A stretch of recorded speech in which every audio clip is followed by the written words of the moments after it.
Recording. Hey everybody, how you doing today? I had a pretty good day today, you know. Got recovered from running around doing all kinds of crazy nonsense, playing with my little pug. I know life is difficult out there, but I hope that you're finding the little moments that give you a little bit of joy and a little bit of happiness. So, we're streaming away, we're streaming today. I hope you're doing fine. There's so many streams for us to see, but this one here is mine. I hope that you're happy, I hope that you're well. Now come on and join me, watch the world go to hell as we are streaming away. We're streaming today. Let's stream today. Hey Misty, hey Crouching, how you guys doing today? Good to see you. Had someone, one of the new people, contact me and say, John, I really like what you're doing. I really like your channel. Sorry I don't tune in too long, but it is too depressing. To which I responded like, yeah, bud. Yeah, that's the major thesis of this channel, isn't it? That we have to grieve capitalism. And I feel like that's something to remind myself, right? That is fundamentally what we're here to do. We're here to grieve the passing of our economic system and hopefully celebrate the rise of something better. Hopefully we don't turn this channel into a lament for a decline into fascism, neo-feudalism, right? There are pitfalls that I'm hoping we can avoid. And so hopefully this channel is a place where people can come to grieve, but also a place where we can come to strategize, organize, and arrange ourselves to move towards socialism at the bare minimum. A good portion of Canadians want something new. It's awesome. Yeah, it's starting to happen, and especially it's starting to happen. Like, if you're a politician, it becomes very difficult to play into the neoliberal capital grift. Because you know your base is dying, right? That the people who are still supporting the neo-capitalist grift are just old people, right? Old people who kind of are looking at things the way that they looked at reefer madness, right? Like that during the marijuana conversation, it really did start to come down to like, I saw a movie, Reefer Madness, and it said if you smoked the marijuana, you become a worshiper of the devil, right? Like, it really, really was, like, that level. And once people started to realize that, like, the people who were really pounding the pulpit against marijuana were straight up just, like, CIA propagandized, like, literally delusional, cannot make contact with reality people, the issue completely flipped, right? Like, it completely flipped. And now the same thing is happening with communism, and the same thing is happening with socialism. That the younger generation is actually looking at the successes of socialism and communism for real, and are facing like what I consider to be one of the great ironies of the conservative right, and especially the PPC, right? That the PPC will stand in front of you and say the media is corrupt and we shouldn't believe a thing they say, but when it comes to communism, they're 100% telling the truth, right? That's literally what they're saying. That the media is fake and it's all fake news and we shouldn't listen to a thing they say except on communism where they're 100% correct 100% of the time, right? And like, the younger generations are seeing through it. The younger generations are putting two and two together. And it is only a matter of time that if eventually the older generation dies, right? Hey Vince, how you doing today, bud? What are you saying here? Hello, relatives for PPC for the first time. NDP voters from 2015 and 18, and they didn't vote in 2019 because jug meat, now they vote PPC. How's that for a shift? I just hope we get an NDP government by 2030 instead of a PPC majority, yeah, which I see happening way more, honestly, yeah. If Jugmeat doesn't get 45 plus seats, I think he should resign. He's not going to resign after this election. He's already won this election. I think in the views of his own supporters, he's already winning in big ways. So it is going to take a stagnation for the NDP to actually get into that kind of conversation. That as long as they're growing, as long as they're gaining seats, they're going to be happy. Crouching, jumping ahead of the, hitting the trigger, right? Jumping ahead. So we got a 7 on the table. I'm going with a 5. It was the first number that jumped in my head. I'm going with a 5. I've never once won this Here we stuff. go for today's All right, number. Vince, are you in? Misty, it's are you September in? 14, Are we doing it? 2021.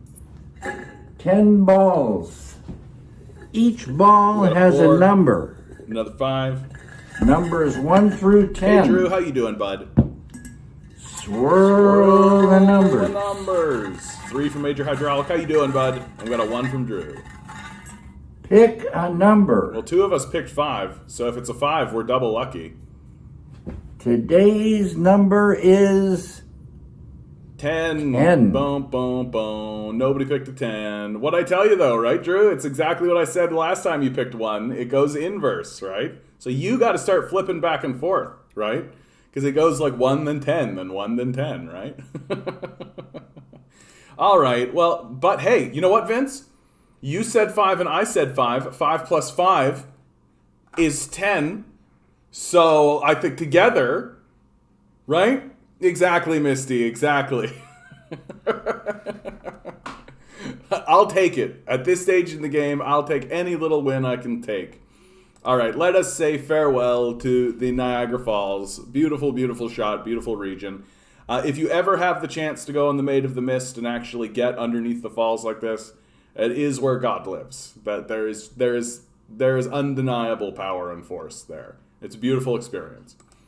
So, as always, let's start here. As you guys can see, right, nothing's really wiggling. Things seem to have settled in a little bit. I think that whatever impact the debates were having, they have had that impact. I don't think we're going to see, honestly, I don't think we're going to see much of a shift from here. That people seem locked into what they're locked in. And who knows, in the last 3 days, we are on, the 14th now, so we're only 6 days out. Some crazy thing, just watch, right? There's going to be, maybe Jagmeet Singh will do whiteface. And we'll all be like, Jagmeet Singh doing whiteface. That's reverse racism.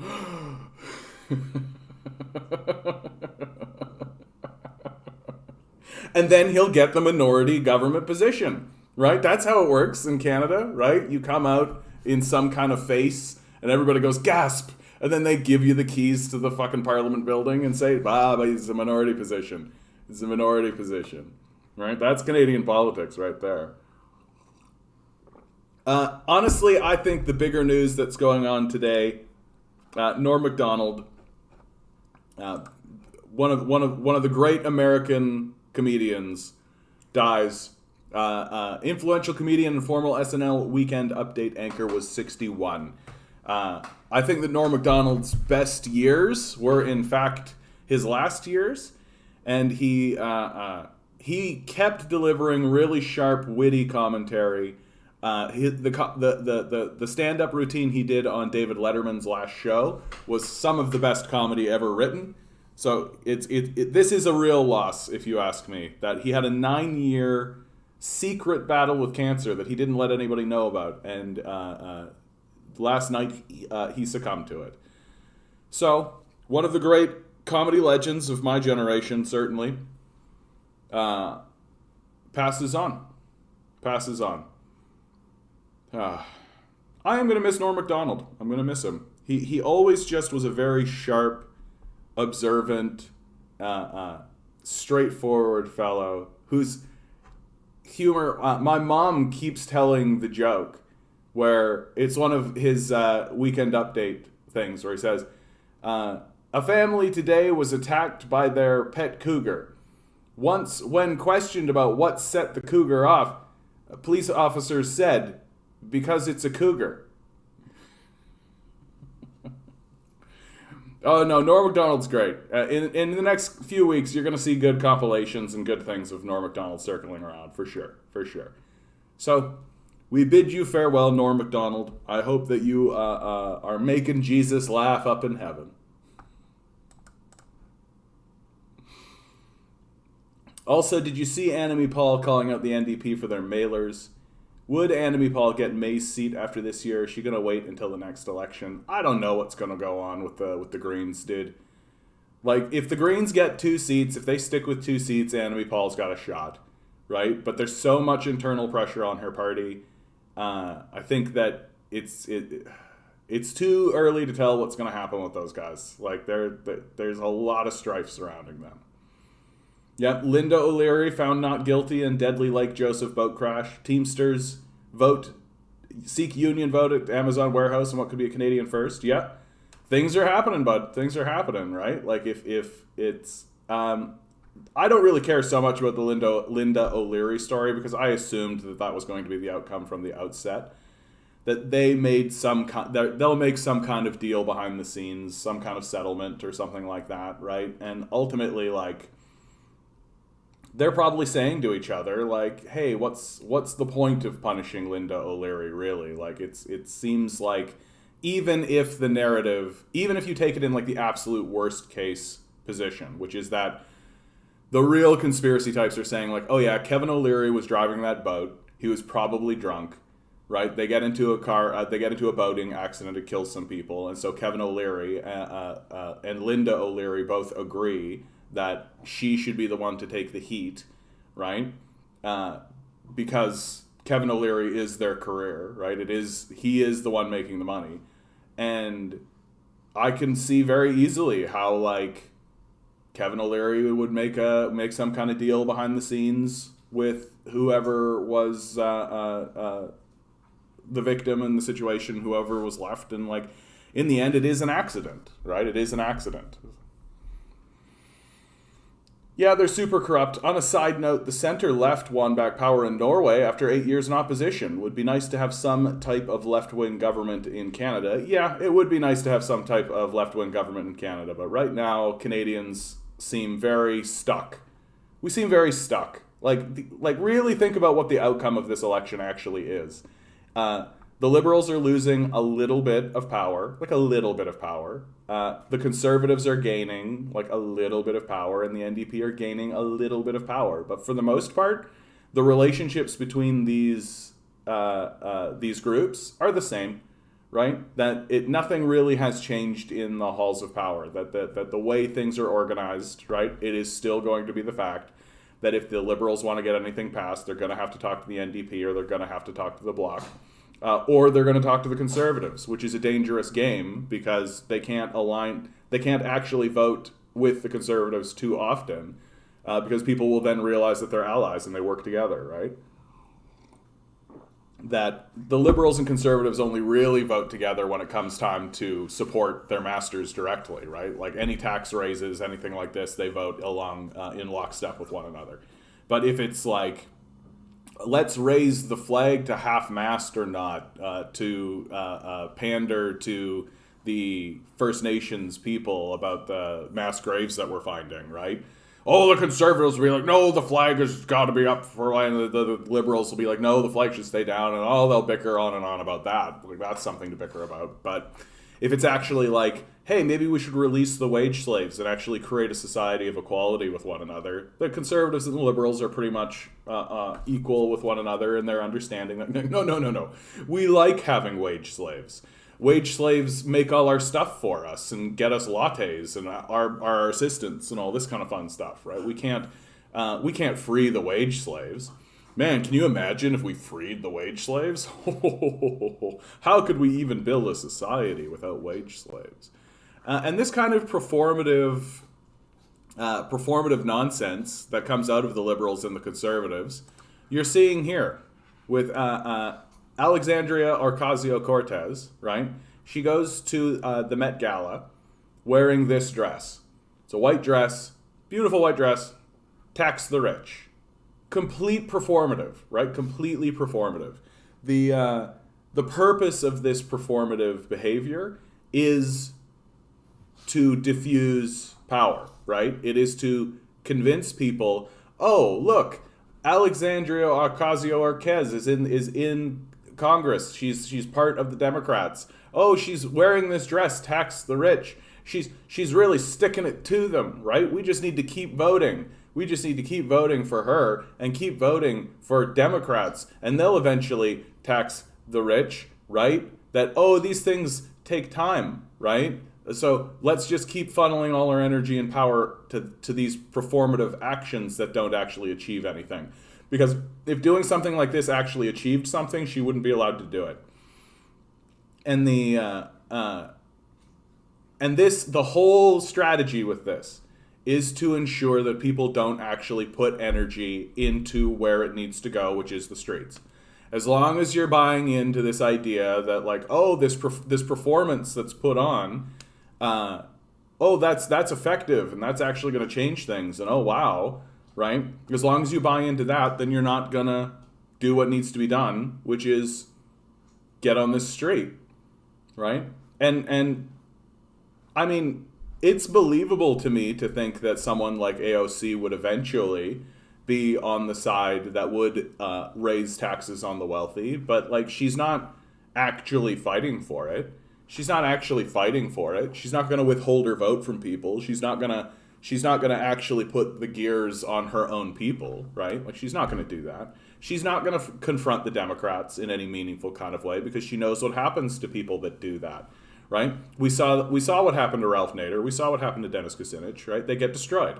They get chased out. Like, to destroy Dennis Kucinich, they literally removed his seat from existing. Like, really think about that. Really think about that. That they redrew the lines of electoral districts to remove his seat from existence. Like, that's the lengths that they are willing to go to get dissidents out of the Democratic Party.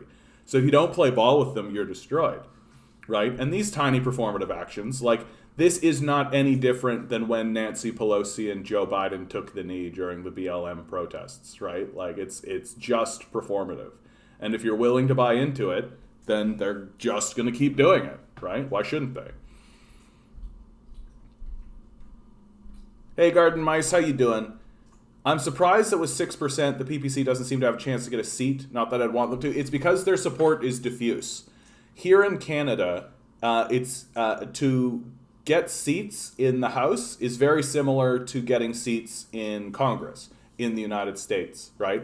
That you can have support across the entire state, or across several states, I should say, to make it more accurate. But what matters is the support within a single state, right?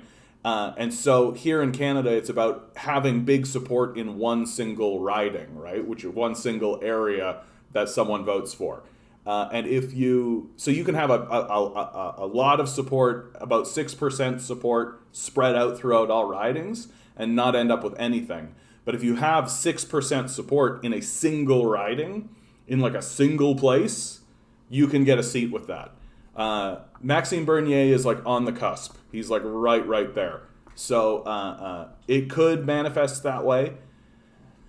To me, I mean, this election has been a huge success for Maxime Bernier, if you ask me, like already, even if he doesn't get a seat, right? That his next election strategy is to just hyper focus on a single riding. That's what he should be doing. That he's been playing a like cast the net strategy and see what he can kind of reel in, and that's worked to a degree, but now it's the time to get into a single riding and just hammer on that riding and get the one seat. Because if you can get one seat, all of a sudden you get federal funding, all of a sudden you get on the debate stage, all of a sudden you're part of the national conversation every single time. It's a big deal getting a single seat as a party in Canada. And of course, if you're the Communist Party, nobody gives a fuck about you. You don't end up anywhere. Isn't that fun how that works, right? Isn't that fun how that works? Either that or literally paid by Wall Street just to pretend to be a fake socialist. Yeah. Like she's essentially performative, right? Like she is the manifestation of it's like what I keep saying to you guys, right? Like capitalism and capitalists will always co-opt the counter movement, even if that counter movement is diametrically opposed to them. Like this is anti-capitalist sentiment, right? So they're co-opting the anti-capitalist sentiment, and they're putting it on all their shit. Like, you're telling me that this isn't going to be like a t-shirt? You're telling me that there isn't going to be like a big like sales push to sell a bunch of merchandise that says tax the rich on it? Like, absolutely there is. We saw them do it with the Green Movement. We saw them do it with the Free Love Movement. We'll see them do it with the anti-capitalist movement. We'll see them do it, right? They will sell us the rope to hang them. They absolutely will do that because that's what they do. That's all they know, right? That's all they know. And AOC is 100% part of that. Like, and it's becoming pretty obvious, like pretty obvious. Like, she was going in front of Congress like when the eviction moratorium was going to lapse, and she was like putting on a speech in front of the moratorium and all that, but she wasn't like calling people to a vote or anything, right? Like, so she's figured out that she's figured out what the liberals figured out a long time ago, right? All you need is pandering speeches, flowery words, and a large segment of the populace will just go, yeah, pandering, flowery words, onward to dystopia. There's the man. Dude, you had me in a tizzy. Like, all the hurricanes and everything started up, and suddenly you're gone. I hope you're well, bud. I hope you're well. Glad you popped in. Yeah, Vincent, you're right on the money here. Go on the street, go full yellow vest, right? Against neoliberalism and fascism. Yeah, we've got to shut down major infrastructure. That's the only thing left to do. I'm out at my parents' house for a few days, my Republican parents. It's very instructive. Trying to convince my mom to stop listening to right-wing radio and get her booster shot. Oh, yeah. Oh, yeah, dude. Like, it's... One of the things is that this is why, like, the idea that we have ceded media presence to massive corporate conglomerate forces is just a terrible idea. Because these massive corporate conglomerate forces, they're very influential just because of the amount of power that they have, right? Or the amount of spread that they have. That, like, people start believing what the radio or what the television is saying because it's what the radio and the television is saying. And it's that straightforward. It's like, oh, well, everybody must think this way, right? Like, this must be the consensus, or else the radio wouldn't say it. Why would the radio say something that wasn't the consensus view, right? One of their neighbors is riding around with a Confederate flag on the back of their truck. My parents consider that a bit trashy, but I haven't seen that around here in many years. Oh, yeah. So I think people are getting more insane than they used to be. I mean, I think it's just the times, right? That the times are putting pressure on people, and people are acting out and doing stranger and stranger things, and are also reaching for whatever outlet they can find, right? Like, and I mean that. Like, they're reaching out for whatever outlet they can find. My sister came over today. We were talking about it in the corner of it. Was like listening to Chapo Trap House. Shows the generational divide. Yeah. And there is a pretty massive generational divide. Like, the divide that exists today is actually much bigger than previous generations' divides, right? Like, the divide between your parents and their parents is like, what's the technology gap alone, right? Like, the technology gap is like, oh, wow, we got plumbing in, and yeah, we got, oh man, there's planes flying all over the place now and all that kind of stuff.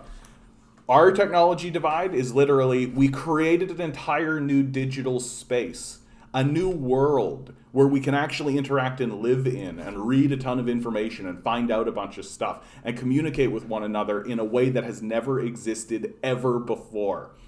And our parents' generation is like, that sounds like Hubu Jubu to me, right? And they're just completely disconnected from it in any way that is meaningful or manifest. Whereas the millennials and now Gen Z are literally like, this is an intrinsic part of what it is to be alive in Northwestern society. Oh, I know. My dog is looking at me, guys. You wouldn't believe it. My dog is like looking at me with these like, you're talking to somebody. You should be talking to me. I'm talking to them. Well, why don't you go get your toy? I just threw it. Go get it. There's a good boy.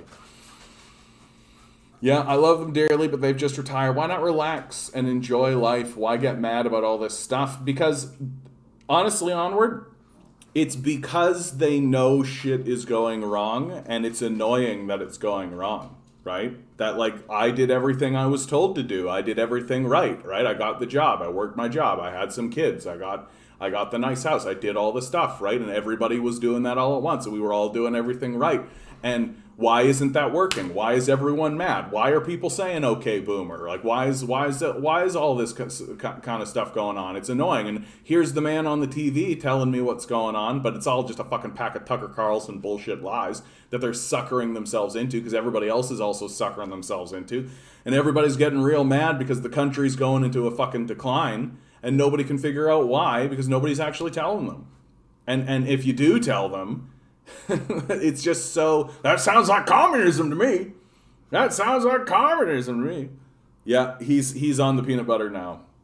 Yeah, they literally think Biden is destroying the country, right? Like, and the trouble is that we are now getting into a point that to explain what is happening requires an understanding of systems, right? And it is up to us to kind of create a narrative that encapsulates the reality of those systems, but in very simple ways, right? Like, so a simple analogy, like you're on a boat.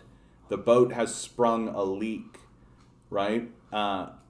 No one is fixing the leak because the people who are in charge actually make money if the boat sinks. Right? That they're a boat making company, right? So if this boat sinks, well, that means they get to make another boat, and they're not incentivized to repair their boats. Like, these sorts of reductive ways of talking are what we have to do, because to get into the actual nitty gritty of what the system actually looks like, will they have the patience? Will they have the tolerance to actually sit down and put up with that? And, like, play a game of Monopoly with them. Play a game of Monopoly with them and start talking about it, right? And, like, right when they're starting to lose or win, right, say to them, like, do you think it would matter if it was Biden or Trump right now that was in charge? Like, if Biden got elected or Trump got elected or Obama was elected, do you think it would matter? Or do you think we would just keep going around the board and the system of capital would continue working, right? If they're literally saying they think Biden is destroying the country, then they don't really understand that, like, Biden and Trump are allies, that they're class allies that work together, that go to the same places, that serve the same people, right? That Biden is, just like Trump, was also in the pocket of Raytheon, right? Like, that, like, the defense contractors, the military-industrial complex, like, these institutions are in control in America, and the politicians are just sort of there to kind of keep things under control. And do performative bullshit like this, right? Just do performative bullshit like this, convince people that, oh yeah, politicians, they're real trying. They're real trying to go up there and help us, right? No, it's all bullshit. Like, it's like, this is a good argument to use right here. You're just watching WWE, right? Like, when you watch these politicians and you watch the media and you watch all these guys, right, it's just WWE. That the Macho Man Randy Savage is going up to the mic and going, I'm gonna go in there and destroy that man down to the earth. Yo, brother, you wait. When I get in there, I'm gonna tear him apart limb from limb. And then they go over to the other guy, like Andre the Giant, who's like, I'm gonna go in there and Macho Man Randy Savage, I'm gonna crush his head like a potato. And then they go in there and they have their fight and they do their thing and there's body slams and all this kind of stuff. And at the end of the night, as they're taking off their gear side by side in the locker room they both share, they shake each other's hand and they say, hey, good show tonight. And then the same guy, Vince McMahon, comes into the room and pays both of them for their performance, right? And they're buddies and they're friends, right? They're buddies and they're friends. And that's what U.S. politics is, right? That all of the people in the Congress, in the Senate, in the presidency, in the Supreme Court, in the court system, all of them work for these massive corporations. They are paid by these corporations. They exist for these corporations, and they are presented to us exactly in the same way as the WWE. It's not different.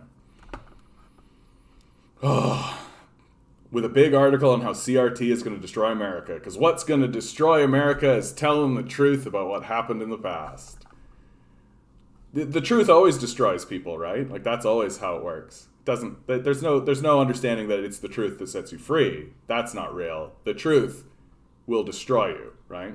Well, and if it does, then perhaps you needed to be destroyed. Hey Nick, how you doing, bud? Do you think Canadians should be concerned about Maxime Bernier? Absolutely.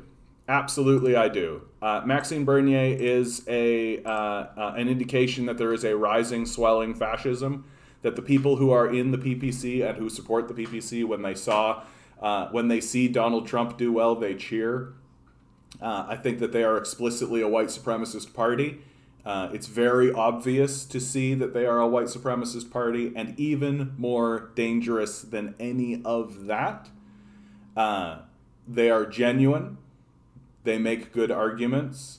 They are doing what I have been saying the NDP should be doing for about 20 years now. I've been saying that the PPC is actually galvanizing the anger of the populace.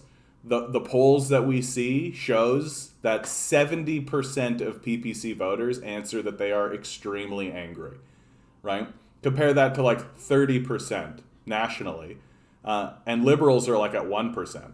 And the NDP need to be galvanizing that anger, right? That's what they need to be doing. But they're not going to do that. The PPC is doing it. And so what you're going to end up is you're going to end up with a party filled with racist illiterates who genuinely do not acknowledge the existence of systems, right? They don't acknowledge the existence of climate change. They don't acknowledge the existence of white supremacy even. They don't acknowledge the existence of systemic racism, right? They deny the existence of systems, of generational systems. So they're delusional, right? And they're illiterate, and they're gaining power, right? And why are they gaining power? Because they see the current Conservative Party as just another liberal party, right? That the Conservative Party has been bought by corporate forces, which weirdly, because of their illiteracy, the PPC thinks that the solution is to subserviate ourselves to corporations harder, right? That, the trouble is the globalists, right? It's certainly not the corporate structure itself. It's certainly not capitalism itself, right? Because they don't actually know anything about the system they live in because they don't believe the systems exist. This is their flaw. Like, this is the big thing that is going to ruin Canada should they continue gaining power. Like, the racism issue is, yeah, for sure that's a problem. But, like, you genuinely don't believe that systems exist. Oh, and then we're going to put you in charge of the systems that exist while you're walking around saying systems don't exist. You're going to learn some really hard lessons really, really fast. Like, really, really fast. If you're walking around saying that something doesn't exist when it most certainly does. Like, I can't imagine what it would be to be a person who actually worked within the systems you deny exist. And they come in and they deny the existence of the systems that you literally work in. Like, that's your job, to work within those systems. And you're just, like, talking to these guys being like, that's literally not how this works. Like, it's literally not how this works. I actually talked to someone who worked in, I forget which institution in government, but her job was like, she worked in government. She was a government worker.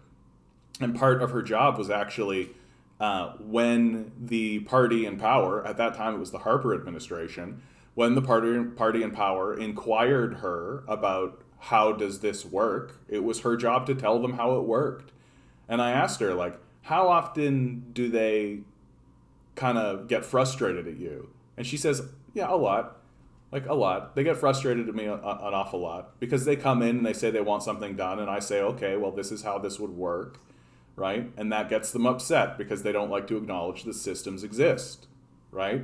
And it's one thing if you're like, prairie folk, which is essentially what the Conservative Party is.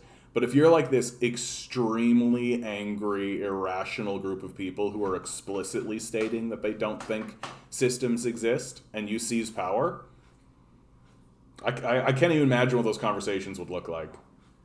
Like, And to answer this question, Misty, I watch WWF. What's this WWE BS? It's 100% because the World Wildlife Federation sued the World Wrestling Federation for the rights for the WWF moniker, and they won. And so the WWF had to change to the WWE by court order, right? That they couldn't use WWF anymore. So it's just like one of those things. Yeah, I learned Charlie Kirk has his own radio show. I know. Like on the radio, not just a podcast. Yeah, Charlie Kirk, man. Like there are outright fascists in the American discourse, right? Like a guy like Charlie Kirk is a fascist. There's just like no other word to use for him. He's just a fascist. And so like what's going on in the United States, in my view, is just nuts. It's just nuts. Like, how is it that people like will listen to a fascist and instead of going, "Oh yeah, he's a fascist," like that's pretty clear. We should get him off the radio, right? We shouldn't spread fascism into the airwaves. Their response seems to be, "Well, it's freedom of speech, isn't it? You're allowed to say what you want." It's like, nah, brah, nah. Like, if Adolf Hitler was walking around saying Adolf Hitler stuff, I would be like, hey, that's Adolf Hitler. And I would expect everybody to be like, yeah, let's get rid of Adolf Hitler. They're pretty black and white shit in my view. Like, it's not a free speech issue. Inciting violence is not freedom of speech. Telling people to go around and, like, fight against the Jews and whatever, or fight against Arabs or minority groups or any of this kind of stuff, that's not a freedom of speech issue. Here in Canada, there was a dude that was handing out pamphlets that said explicitly on them that we should round up the Jews. We put him in prison for a year, right? Good. I'm glad we did, right? You don't get to just walk around like someone like Charlie Kirk fucking does, saying we should do violence against people. Like, it's just not, that's not protected speech. And the fact that someone like Charlie Kirk is not, like, being confronted by this in serious legal ways tells you that the system is completely fine with fascists. Like, it's completely fine with fascists, right? That fascists are in fact lauded and given medals and shit. Like the American federal government is a fascist institution, without a doubt. Like, without a doubt. And somebody like Charlie Kirk is just like their surrogate, right? Why wouldn't they want to try to convince Americans that the despair and the suffering that they're experiencing is their own fault, right? It certainly has no fault to do with the systems that you deny that exist, right? That's one of the great victories, if you ask me, of neoliberal capitalism, is convincing any amount of people that there are no systems, right? That everything is just individual choices. What a massive success. What a massive success. Ignore the giant machinery we have over here churning away.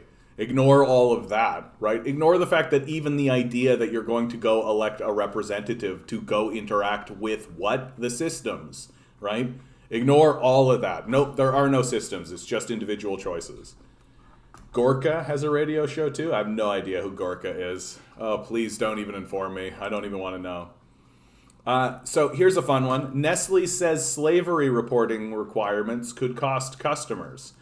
Australia's government has proposed to make it mandatory for big business to report on how they're combating modern slavery. So here's a straight out admission from Nestle, who no one should buy any Nestle products ever, that Nestle is using slave labor, right? Like, it's pretty black and white. Like, if we have to report on the slavery requirements, it's gonna be more costly for you, which is exactly the same argument that the Confederate slavers used against the idea that we should abolish black chattel slavery, right? It's going to be more expensive. They're explicit. Like, they explicitly said it. Well, and when I say explicit, I mean literally they showed how much cotton slaves were producing. They showed how much money they were making because of the amount of cotton that the slaves were producing. And they showed how much they would accrue in losses if they actually had to start paying these guys a wage, right? They were extremely specific about how much it would cost them. And Nestle's no different. It's the same thing. It's the same argument, right? Because slavery is exactly the condition that capitalism wants to find itself. Slavery is exactly what capitalists want to do. Like, I find it odd that this isn't the common view. I find this odd that it's like completely silenced everywhere else I look.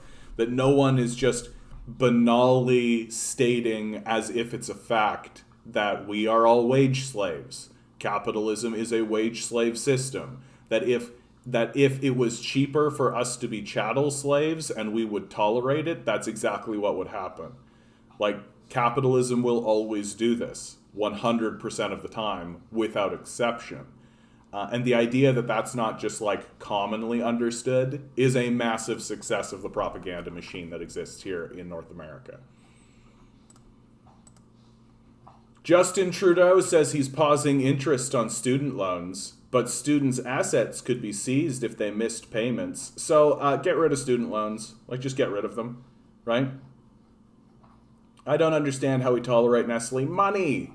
Money!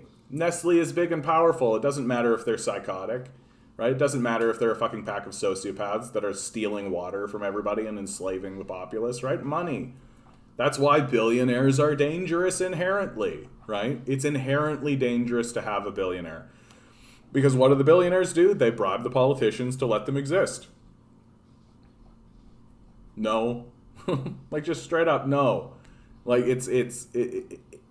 we are getting to a point now where we literally need to start taking these guys and putting them in the corner, right? As if they're little babies and little children, right? That if you have a little child walking around with a toy and it's hitting other children with the toy, you take that child, you put it in the corner, and you take his toy away, right? That's where we're at with these capitalists. And they're psychopaths. Like, the CEO of Nestle has literally said that water should not be a human right. Like, this guy should have no control over anything. Like, this guy should have no control over anything. He should literally have every single asset taken away from him. Nightbot, hey, bro, how you doing, bud? Bro, look at the dirt poor communism country, China, kill people for no reason, move to North Korea, yabba, yabba, yabba. Stop watching Ben Shapiro, bud. Really, like, stop listening to stupid idiots like Ben Shapiro and all this kind of stuff. What has happened in China is an economic miracle. You clearly don't know anything about China or North Korea, dude. Like, I'm sure you listened to that Joe Rogan, what's her name, Yomi or whatever her stupid name was. No, you're not. If you're saying that stuff about communism or China or North Korea, you're not left. You may have suckered yourself into thinking that you are, but you're definitely not. Anyway, let's move on. Okay, if you're obviously delusional, bud, so. Justin Trudeau says he's pausing interest on student loans. Yeah, get rid of student loans, right? Like, why do we not have, why do we have student loans? What's the point of having student loans? What's the point of any of that, right? What's the point of plunging people into infinite debt, right? Like, you're literally telling me that there are people, especially in the United States, who are just like plunged in to an eternal debt, right? So your next generation coming up has to claw themselves up from under a boot that you put on them for no purpose whatsoever. Oh, Garden Mice, you want to come in on this? Neither country has good workers' rights. If you think about it from the neo-colonial perspective, that's true. But that's not how China or North Korea has arranged itself or organized itself. And you can't call yourself leftist, dude, if you're denying that, like, you're saying, like, dirt poor communist country like China. China's got the second largest economy in the world, right? And it's soon to be the first. Everybody understands that. The economic miracle that happened in China, where they've lifted more people out of poverty than, like, literally anybody, the capitalists keep trying to take credit for it. They keep trying to take credit for the miracle that China enacted. The difference between us, the difference between what we're doing and what the Chinese is doing, Garden Mice, for you specifically, like, there isn't a big unionization movement throughout China because the Chinese people see themselves as part of a larger structure, right? They see themselves as part of the entire entity. Whereas here we have a confrontational union versus capitalist view, or worker versus capitalist, right? So we're in this constant confrontation where we're fighting with one another constantly, right? And so within that, you have the idea of workers' rights, because workers need to band together in order to fight for their rights against a capitalist kind of state. Whereas China is actually like lifting those people out of poverty, and they all feel as though they are doing it together. That no one feels as though they need to confront directly the capitalists and overtake and all this kind of stuff, because their system seems to be doing that for them in the first place. Right? I'm pro-choice and pro-gay marriage. Capitalists can lead to bad things, but it's better. No, it's objectively not. Like, it's objectively not. Like, in what universe is capitalism actually a better system than communism, right? So, like, was capitalism a better system when it committed a genocide against the First Nations people while enslaving the black population, with serfs that it literally enslaved in order to form to shove into conscription? Is capitalism a better system through the multiple civil wars and the multiple fights that they constantly need to have? Is it a better system when it's dropping nuclear bombs on defenseless civilian targets, right? Like, and none of that shit has happened in communist societies, right? Like, what people did have the communists enslaved? What people have the communists enslaved and committed a genocide against? Like, it just hasn't happened, right? Like, this capitalism is better thing, no, that needs to go away, because it isn't. Explicitly, it is not. That the wealth that the capitalist system has generated for itself, it's generated by going to countries that cannot defend themselves and stealing their wealth. That's how capitalism generates its wealth, right? You're just the primary beneficiary of this genocidal machine that has always been genocidal and has always been at war and has always gone around and destroyed everything. Always, since its inception. And if you're going to come in here and try to make the claim that capitalism is still a better system than communism, as communism is right now actively lifting millions of people out of poverty, while it is actively building high-speed rail across the continents in order to build a unified network of trade, and they're doing that peacefully, while the people who literally were under communism and then turned into a capitalist state are saying that they want to become a communist nation again, that they're saying things were better under the Soviet Union. No. Like, no. Like, I respect you for trying to talk to me, not ban. Well, you haven't done. There are two sins, Nightbot. There's two sins, okay? Sin number one, coming in here and just being racist and stupid and all that kind of nonsense, right? If you're gonna do that, I just kick you out. Thing number two, do not double down on Ben Shapiro bullshit, right? If you come in here with Ben Shapiro bullshit and I refute it and then you double down on it, I boot you. I have no patience for that shit at all, because, like, I don't mind if you come in here and you've been listening to Ben Shapiro or whoever, like Charlie Kirk or all that kind of stuff. But, like, when you're confronted with the truth, because that's what I'm laying out, if you double down on that shit, I just boot you. I just fucking get rid of you, because I don't got time. I got time. I got people in here that we're trying to build, like, solidarity with, that we're trying to grieve. We're in a state of grief over the death of capitalism. That capitalism is in a state of permanent, unstoppable decline at this stage in the game. That capitalism is going to collapse into either neo-feudalism or socialism, and boy howdy do I hope it goes the way of socialism. And this idea that there are going to be people walking around saying capitalism's the greatest system ever while they go through yet another recession, while they go through yet another war, while they go through another generation of wholesale abandonment by their leadership, is staggering to me. It is staggering staggering to me that there's going to be people walking around saying, my system of capitalism is the greatest system ever, as they're being fucking abandoned by it again. Again. And for free healthcare, okay, so the government can take care of healthcare, but it can't take care of something else? That's kind of an odd position to take, don't you think? Like, this is sort of the oddness of sort of the anti-government or like the pro-capitalist crowd. It's like, oh yeah, the government should have control of the military, right? If you had privatized military, it'd be chaos. Oh yeah, sure, the healthcare system too. Yeah, sure. But that's it. The food and shelter should stay in the hands of the people who are exploiting us, right? The food and the shelter should stay in the hands of the people who pay our wages, right? That food and shelter should certainly be withheld from us, right? Like, what are you talking about? So we can create, well, it puts the economics at a bad place. Well, what puts what economics at a bad place, bud? High tax. Nobody pays more taxes than Americans do, dude. Like, nobody. Like, nobody. Everybody pays less taxes than the Americans do.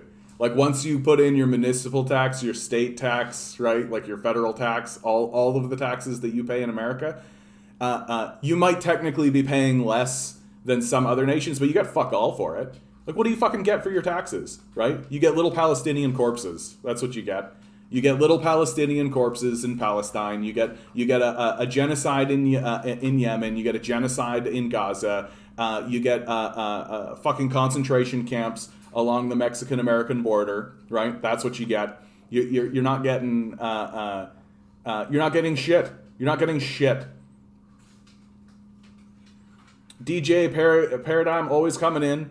In a resource-based economy, there would be no taxes. I actually think that we could completely shift the way that we did our tax system right now.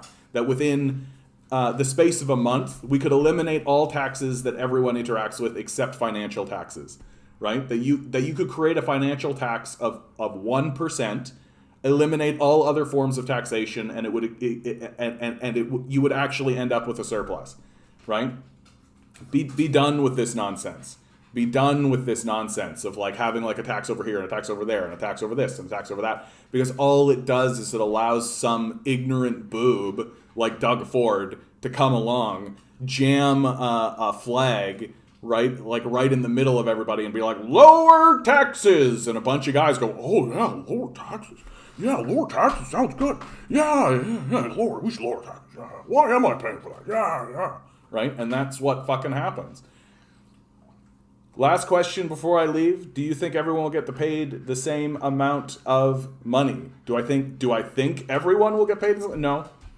Like, I mean, are you saying like if you live in a communist society? I just think that like money itself, like money's fake. Like it's not real, right? Money's not real. Money is literally printed out of nothing. It's a fiat currency. It's literally imagination. It doesn't matter at all. At all. It's got 0% concern for anybody, and yet it's become the thing that we've hyper-focused on. So we've turned money into a religion, right? That money is like this religious, we've replaced faith with money. That instead of pursuing our interests or our desires or what everybody has within them, this sort of burning desire to pursue an objective as they've been spawned randomly into the world, and as why would people work if there's no money? Okay. Okay. Okay.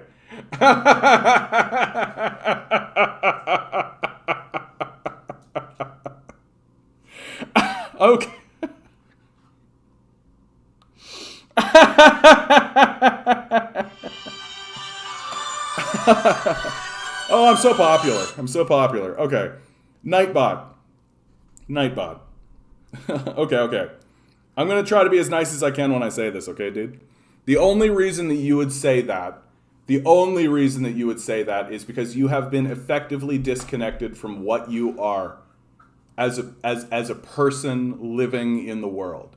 You have been effectively disconnected right? No, don't quite leave. Don't quite leave. Let me answer this question for you, bud, because I think it is going to help you, right? It is going to help you. Stick around. We are human. We are human beings. We are randomly spawned and randomly generated into the world, right? You didn't ask to be here. Nobody's asked to be here. You were randomly generated. Here you are. You live in the world. That the energy that exists, the quantum energy that exists in the world, is responsible for spawning you and for maintaining you as an individual and as a person. And the last thing that your owners want you to realize and recognize is that you are a quantum being walking around in quantum energy, and that the quantum energy has more to say about who you are or what you are than money does. That money is just a way to withhold food and shelter from you so that you'll go do the shitty jobs that they hate, that to enrich them. That's all the money is. But you know that inside of yourself, there is some impulse. There is something there that you want to pursue, and you know what it is, Nightbot. You know what it is, and no one else knows. And the reason why you're not pursuing it is because people are making fun of you, or people dismiss you, or there's all kinds of hardship, or there's all kinds of difficulty in front of you when you pursue this thing that you know and it exists in your heart. And you know it exists in your heart. You know what it is. And I am here to tell you that pursuing that feeling inside of you, pursuing that thing that you know you should pursue, is infinitely more valuable, not only to you, but to the rest of the world around you, than selling yourself for money so that these capitalists can continue to exploit you. And it's the last thing these capitalists want you to realize, that pursuing what they call meaning, right? But I call the intrinsic power that the universe has instilled within you, is dangerous to these capitalists. They don't want you to do it. They don't want you to focus on it. They do want you to think, oh, it's so difficult. I don't have the energy. I'll just put it off again. I'll just put it off again. I'll just put it off again. And how do I know this is true? Because we ask old people what they think of the life they lived. And a lot of them come back and say, man, that one thing I always wanted to do, I wish I had just done it. I wish I had just done it. So you ask me, why will people do something if there's no money or if the money doesn't matter? Because the universe itself has instilled inside of them a burning desire to do it. And we've built an entire economic structure in order to suppress that, so that a couple of fucking assholes can shoot them off into space or whatever when they feel like it. Nah, brah. Like, nah. Like, not at all. Good for you, man. Good for you. I hope you donated a lot of money to me. But the donation of money at this stage in the game, like, that's not going to be enough. Like, we need to get into the streets. Like, that's where we're at. That you when you walk around, you see all these homeless people, and when you walk around and you see all this kind of stuff, you're never, ever, ever, ever, ever, ever, ever going to fix any of that by donating money. At this stage in the game, we've got to throw our bodies into the machinery. We got to throw our bodies in the machinery. Hence. And like Nightbot, like, you think I'm doing this for the money? Do you genuinely think that I'm sitting here doing this for the money? Right? I wish I was doing this for the money. Here's a great time to say, hey, maybe donate to my Patreon. Throw a buck my way. I got rent to pay. We all got bills to pay. Perfect, Nightbot. I hope I get in your head. I hope I stick in your craw, bud. I'll see you again. Have a good one, bud. Enjoy your football game. Sports.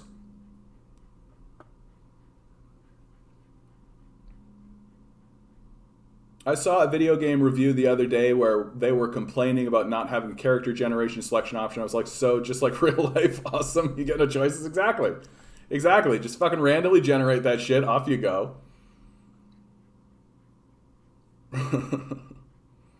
What will drive people if they don't have money or reward? The reward is the end of war, the end of poverty, most crime, and the end of begging for medical care. Everyone will be cared for and educated. There will be no taxation, no advantage group, no technical elitism, or any kind of elitism. If that isn't incentive enough, I don't know what is. Yeah. Oh, okay. Crouching. Like right at 7 o'clock, eh, buddy? Like right at 7 o'clock. I feel like this is why you're here, man. Yeah, onward, I feel you. Norm MacDonald, right? Farewell. Farewell to him. Oh, man. Yeah, I was surprised by it. I think my favorite tweet I've seen on the Norm MacDonald issue is somebody said, Norm MacDonald keeping a 9-year battle with cancer secret is the most Norm MacDonald thing ever. Yeah, 56% of young people think humanity is doomed. Yeah. Isn't that just the way? Isn't that just the way? I don't know, guys. Do you think I should be nicer to guys like Night Owl? He kind of ended up being a nice sort of fellow, actually, or Nightbot, I should say. What do you think? Should I be nicer? I kind of came out spitting fire on that. I don't know. I'm such on the fence about how to handle people who come in and with this sort of puffed out chest pro-capitalist sort of stuff. Yeah, Bowie pulled the same sneaky stuff on us. You're right about that.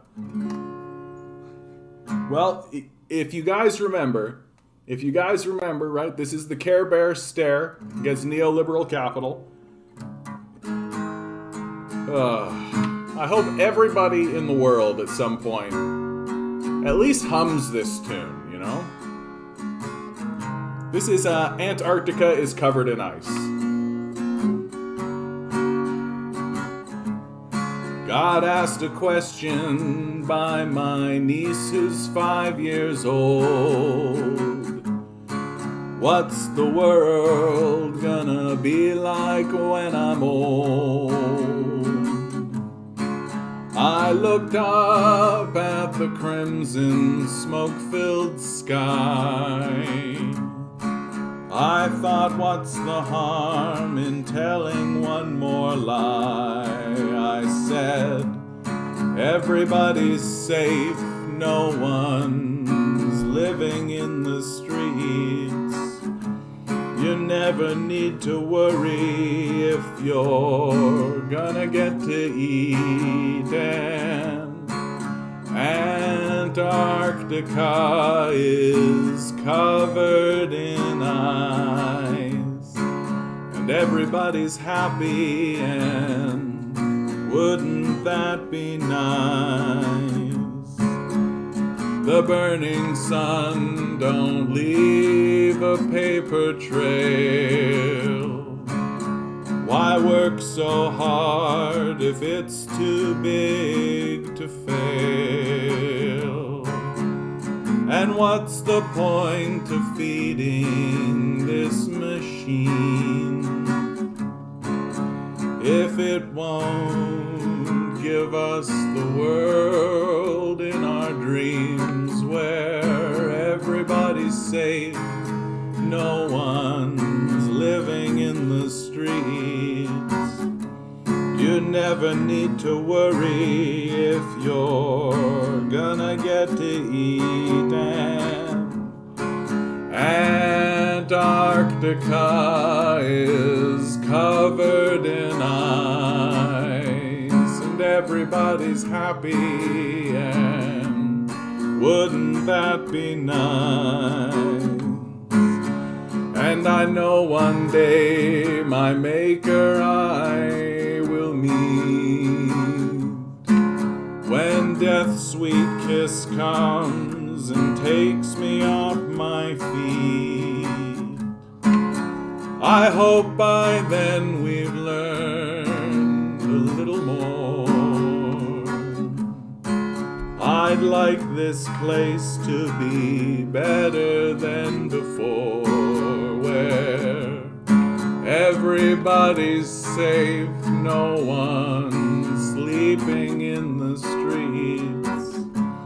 You never need to worry if you're gonna get to eat. And Antarctica is covered in ice, and everybody's happy. And wouldn't that be nice when everybody's safe? No one's living in the streets. You never need to worry if you're gonna get to eat. And Antarctica is covered in ice, and everybody's happy. And wouldn't that be nice? Wouldn't that be nice? Wouldn't that be nice? And everybody's happy. And wouldn't that be nice?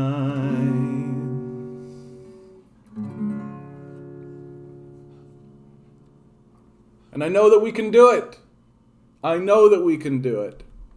Because the solutions to our problems couldn't be easier. The earth wants to be a garden. It wants to be a garden. It was a garden before we got here. It'll be a garden when we're gone. And if we just stopped what we were doing, if all we did was stopped this manic, destructive behavior, this insane desire to destroy the world, if all we did was stopped and dealt with the consequences of stopping, which will be easier to deal with than the consequences of continuing forward, then we would sit back and witness in rapturous awe the absolute miracle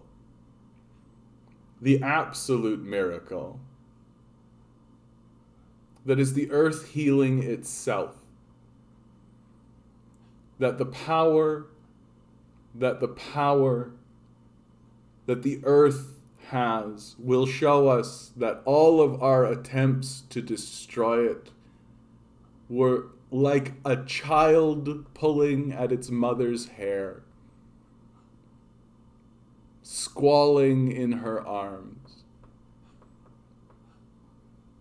And if we want to be here to witness this astounding miracle of the earth healing itself, then all we have to do is stop.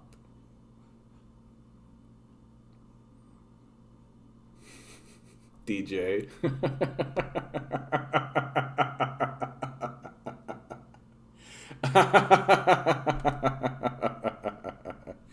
I would like to turn this place back into the Garden of Whedon.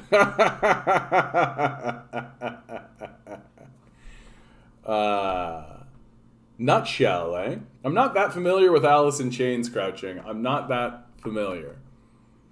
Let me Alice in Chains nutshell. I'll investigate and I'll come back at you.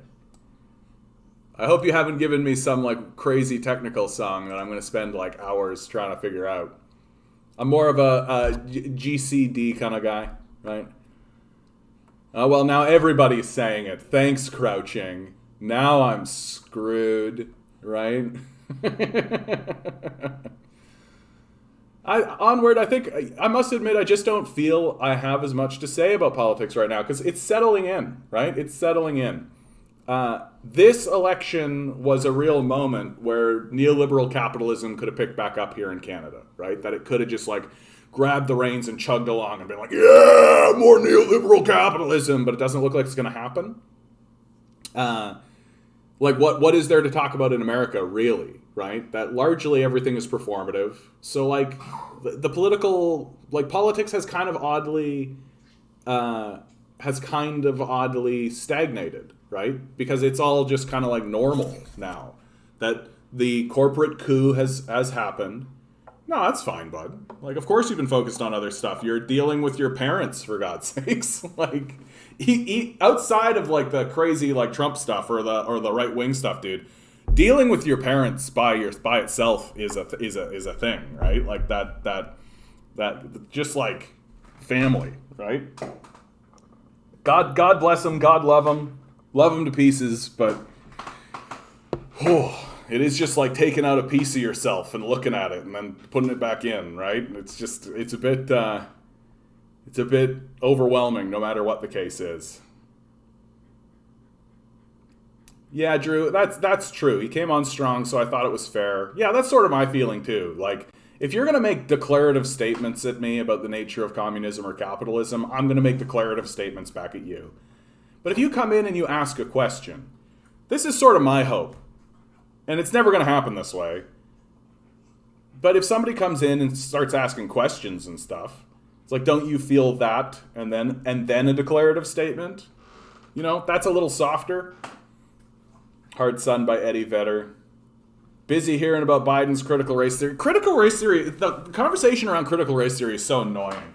Because critical race theory itself is like high-level, university-level shit, right? They're not actually teaching critical race theory in high schools and shit, right? Not to any degree that really matters.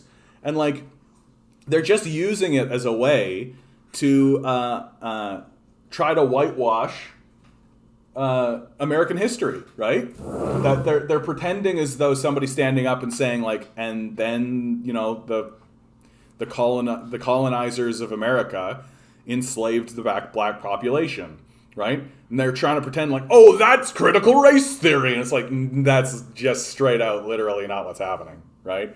It's just straight out what's not happening.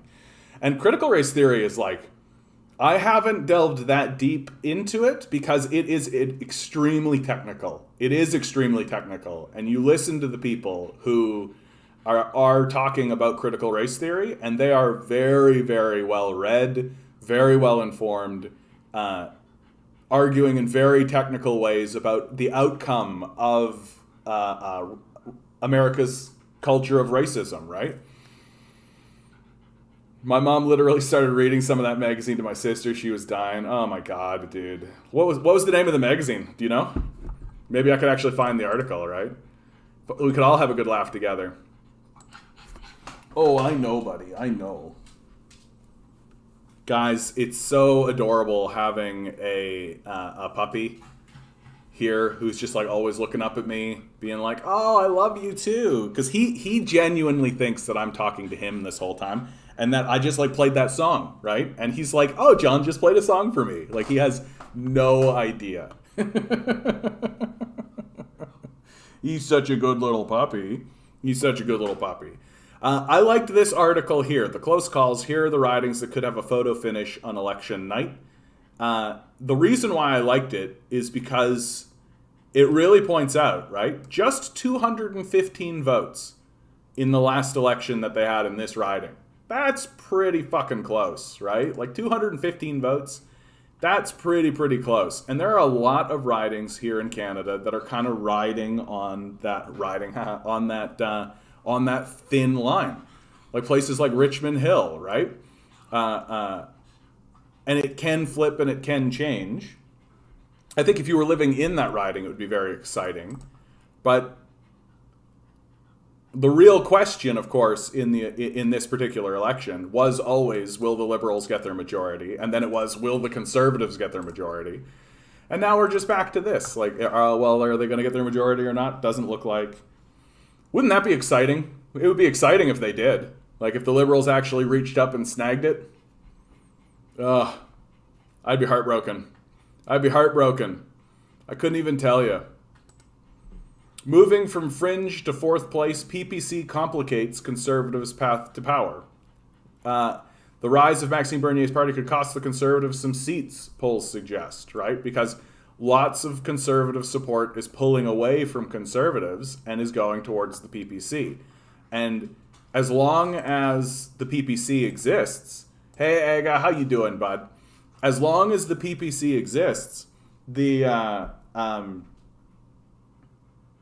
conservatives are going to have a harder and harder time getting into power, right? Like, this is exactly what happened in Alberta, that the Wild Rose Party and the Conservative Party had a split. The party literally fractured in two, and that allowed the NDP to come up the middle and seize power.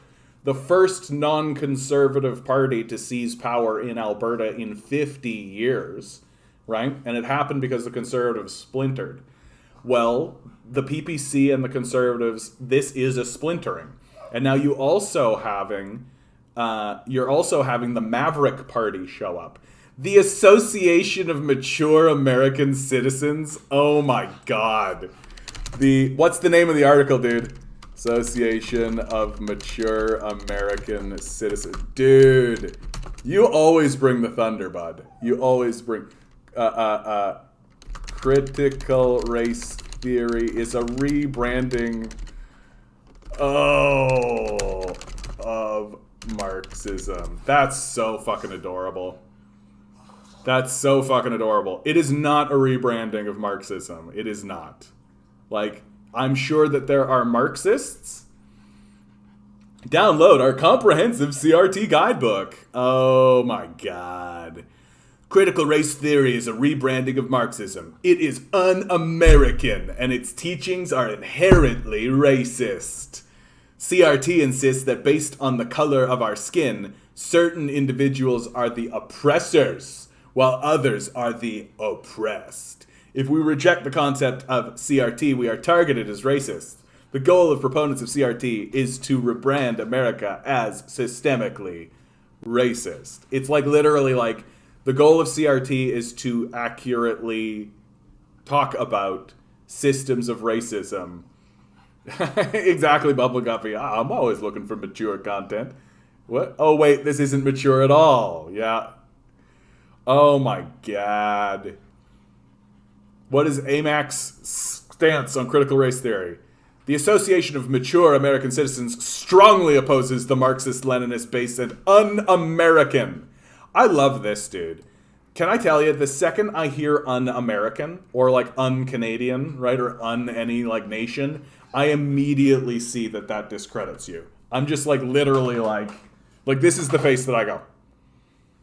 Like, how can someone who is talking about the history of America, the history of what happens there, who is born in America, who is living in America, be un-American, right? And I actually think it goes even further than the no true Scotsman fallacy, Bumble Gumpy, which is that it is a fascist tactic, right? That it's completely a fascist tactic.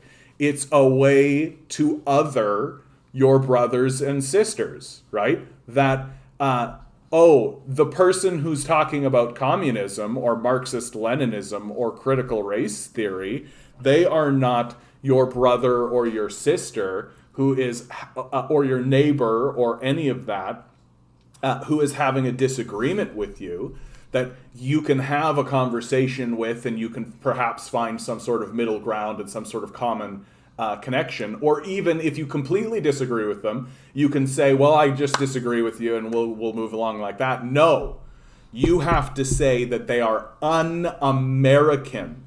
Because if they're un-American, then you get to attack them, right? They're not American. They're not protected by our Constitution. They're not protected by the Bill of Rights. The Declaration of Independence does not apply to them. They do not belong in America. They are un-American. I feel very much the same way about when people say, well, then just move, right? Just move. Well, how is that anything but a genocidal impulse? You're literally saying we should displace people who I disagree with, right? Oh, we're having a political disagreement, so you should be displaced to another country, right? That's very much the genocidal impulse, which is skin deep.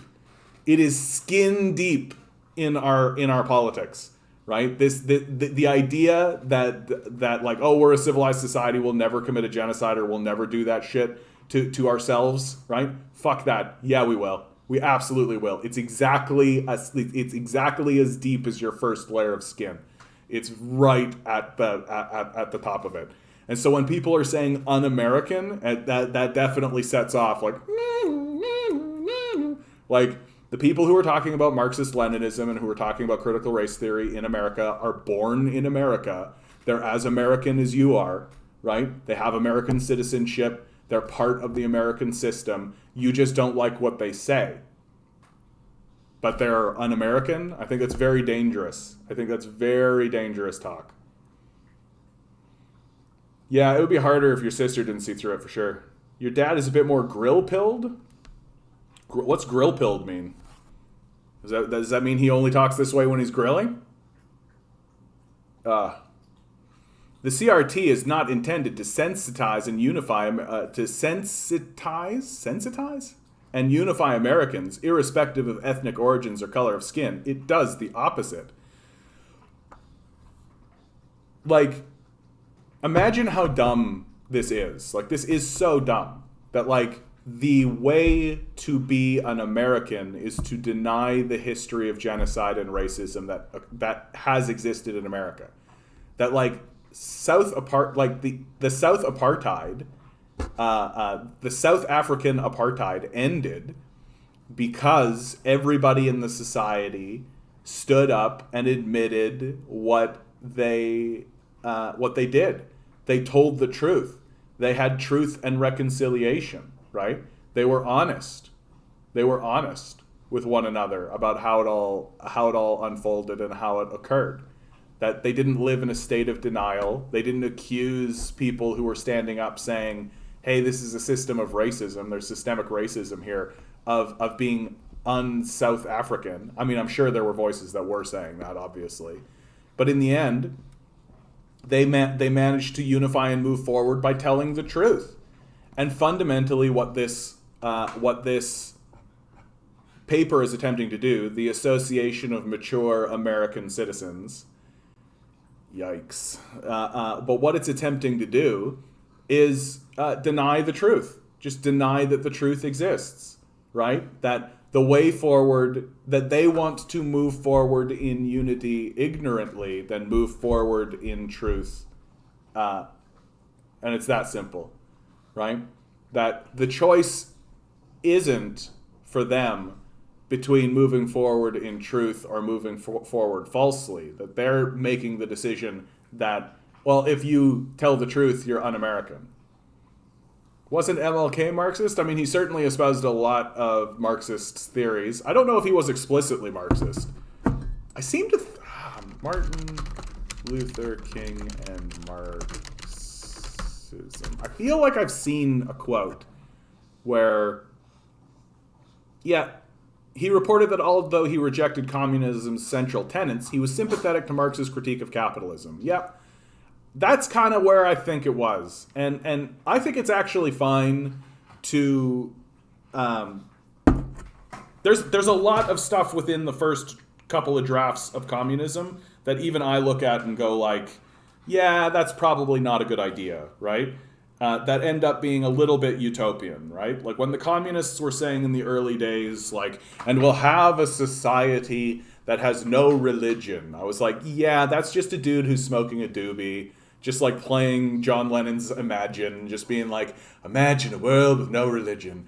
Oh, yes, and it's all, oh, yeah, right? But like the path from here to there, like the communists realized pretty quickly that like to actually do that, is going to be a big, gigantic problem. AMAC sponsored by ExxonMobil and generous grant for the Koch Foundation. Why are you listening to them then? Like, why are you listening to them then? Like, that's really it, right? That's really it. Like, you're seriously telling me that you're going to listen to ExxonMobil and the Koch Foundation. Like, that's actually what you're telling me right now. I don't know how to move forward then. Like, I don't know how to move forward. Like, that's like telling me, like, you know somebody who is like a pathological liar, who's like been diagnosed. Everyone knows that they're a pathological liar. and they just told you that they've got a bridge to sell, and you're going, whoa, let me get my wallet. Like, what? Oh, you bumble guppy. Okay, you know what? Now we got to do it. Now we got to do it. Now we got to do it, guys. You can't do that shit to me. Association of, what the fuck is the mature? Oh man, it's so hilarious. What a stupid name. Who funds it? Here you go. This is how easy it is to figure this shit out, by the way, right? Like, you can just type shit into Google, and Google will just tell you, right? You just got to actually do it. My favorite thing is, like, I can't really get into big conversations with people online anymore because nobody actually just punches anything into Google. And, like, literally, someone will say a question or be like, make a snarky thing, and I'll just punch it into Google, and it spits out, like, immediately. Okay. Who owns United States Advocate Interest Group?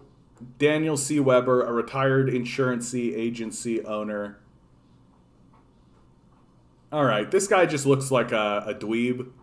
Vigorously conservative. Oh yeah, gained support from talk show host Glenn Beck. It strongly opposes the Affordable Care Act. Oh yeah, that's smart. Yeah, honestly, it looks like it's just kind of independently owned. Is a membership organization, the conservative alternative to the AARP. Is one of the several organizations positioned itself as conservative rivals. Others include American Seniors Association and 60s Plus. Like, it is literally an association of old American citizens. I don't like the mature. Mature implies some kind of like maturity. Like, these guys are like babies. If you're standing up and against like, but it is important. Okay, Nightbot, that's great. Good for you. It is important to acknowledge that this kind of stuff exists, right? That like, it's a cultural issue at this point. It's a cultural issue at this point. That like, we want to be able to pin it on the Kochs, or pin it on Exxon, or pin it on the president, or pin it on the big corporations. But like, at this stage in the game, it's the people themselves, right? It's the people themselves. That we have like a magazine like the Association of Mature American Citizens that doesn't exist as like some connection to anything or some kind of connection to this. It literally exists because a bunch of old white boomers want it to. That's it.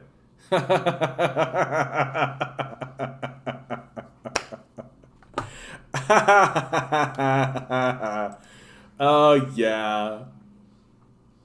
And it formed in response to the American Association of Retired Persons, right? That it's like all of these magazines are just like a group of old people being like, we have a magazine, as do we have a magazine.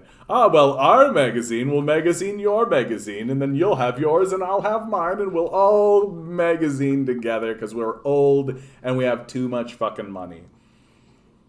My mom is an old silent generation, racist old school. Yeah, the old school racists. Like the old school racists aren't gonna come out and say anything about CRT. Like they're not gonna talk about this shit, right? They're just gonna silently like maintain their position of racism. That's it, right? It's the boomers that are coming out just being like, talking about racism as if it's racism. We can't talk about that. Oh, we can't talk about that. That's brainwashing. And like, what is this but not a document from white supremacy, right? Like, what is this if not like literally teaching kids the history of their own country is un-American? Like, that's literally what they're saying, right? Teaching children the history of their own country is un-American. I just don't, like, how do you respond to that? Like, but that's what happened, right? But that's what happened. But there's a lot of shit. There's a lot of bonkers shit going on in America right now. Did I actually save this? I found a really great. Yeah, this is it. I think I've seen this before in the past, and I'm sure some of you have, but British people guess how much healthcare costs in the U.S., and they are shocked. For a baby. Is there a price for that? Yes. Here, you guys check this out while I go grab some water. $100? $200? $2.5 grand.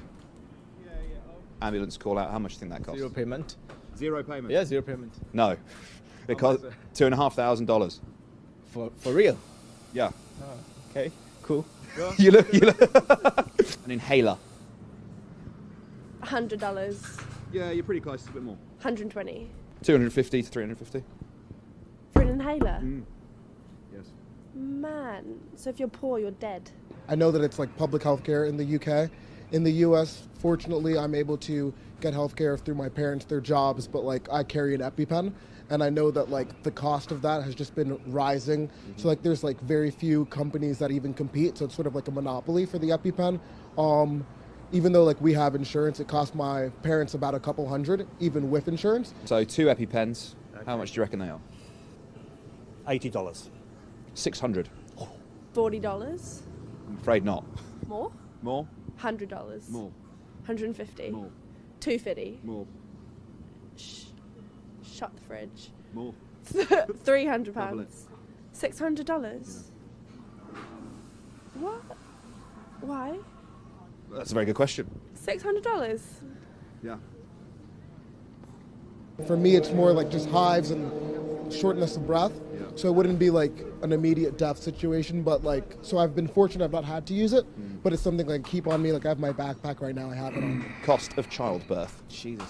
50 grand, something ridiculous now? Yes, yeah, I've blown the figures up on you. This kind of thing, right? Like, it just shows us, like, we've got to cherish any kind of thing that we can get from our society that actually creates an institution that actually helps us.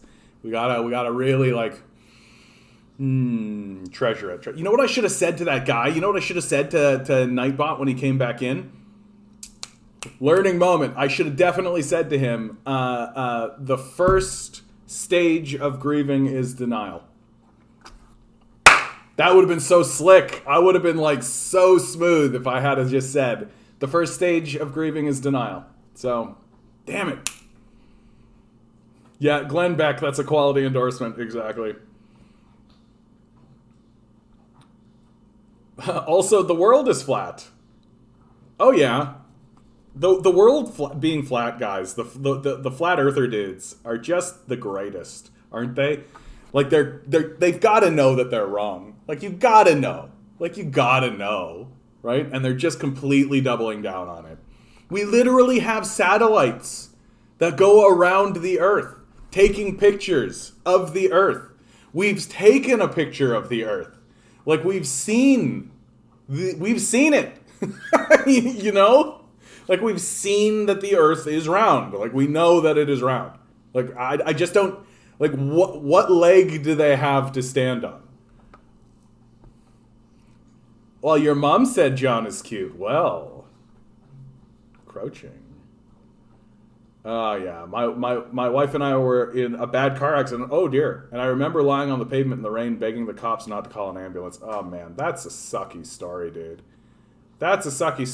Because it's like no one should ever be in that situation, right? No one should ever be in that situation. That I want to live in a society where help is coming and that's it. Like, that's it. That there isn't even a concern for, like, who's going to pay the bill or any of that. None of that enters the conversation. That literally, like, I got hit by a car. Somebody went beep, beep, beep. Hey, someone got hit by a car on the corner of X and Y. And they patch you back up, right? And then off you go and on your way, and everybody feels good about it. Like, I can't imagine how shitty it must be to be a healthcare professional working in this system. How many times have healthcare professionals had to turn people away that they knew they could help, but because they didn't have the money for the procedure or whatever, right? Like, ugh. Hey Ruth, how you doing? My bro is racist conservative and he gets very angry that I'm anti-Jew, but he's anti-everyone. But I assume you mean anti-Zionist, right, Ruth? I assume that's what you're saying there, anti-Zionist. Yeah, but he's anti-everyone, so it's very particular. It's very interesting how that works.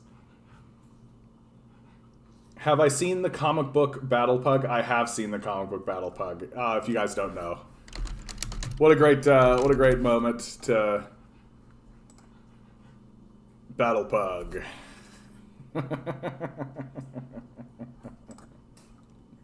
In another world, this is me and Milo right here.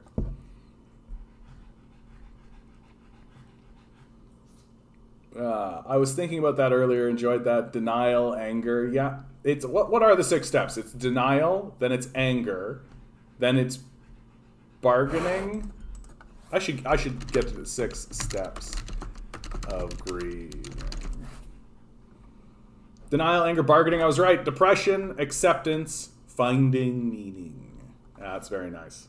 That's very nice. Yeah. I always say in one of the major theses of what this channel is, right? We are grieving the death of capitalism. That's what this is. We're grieving the death of capitalism and hopefully celebrating the ushering in of a new era, right? That's what this is. Because the capitalist system is dead, right? Like, it's already dead. It's just a zombie corpse shuffling around, right? Just literally just a zombie. And the state keeps propping it up, right? Keeps putting sticks in it, keeps doing what it can to keep the zombie corpse shambling along. But it's already dead, right? And so we need to grieve it. We need to grieve it. And someone like this Nightbot guy that comes in, well, he's just in denial, right?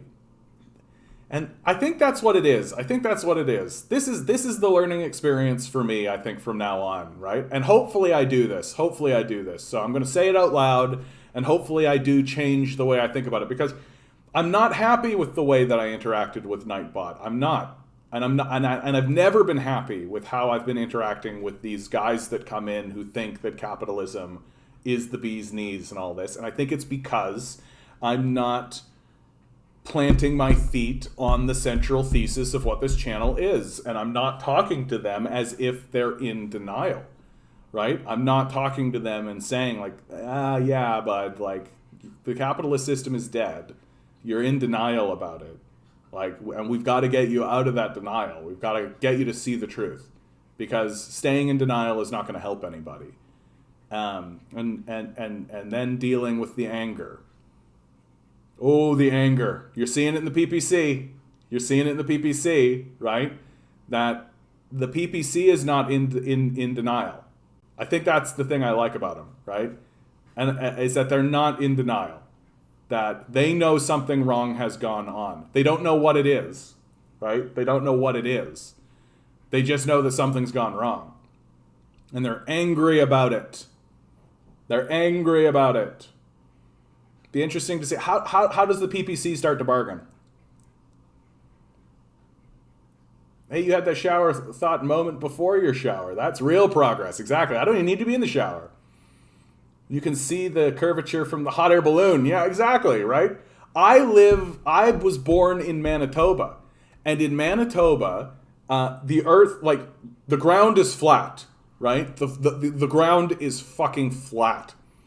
And in Manitoba, because it's so flat, there's nothing in the way. You can literally see the curvature of the earth. You can literally stand there and just like look out, and you can see it. You can see how it's curving downward. You can see it. It's right fucking there. Like, it's unbelievable. And like, you can see these things happen. Like, you can literally watch like a vehicle drive away, right? And the vehicle will steadily go down. Why? Because the earth is curved. Oh yeah, dude, I'd hate to be poor. Like, if I would hate to be poor pretty much anywhere.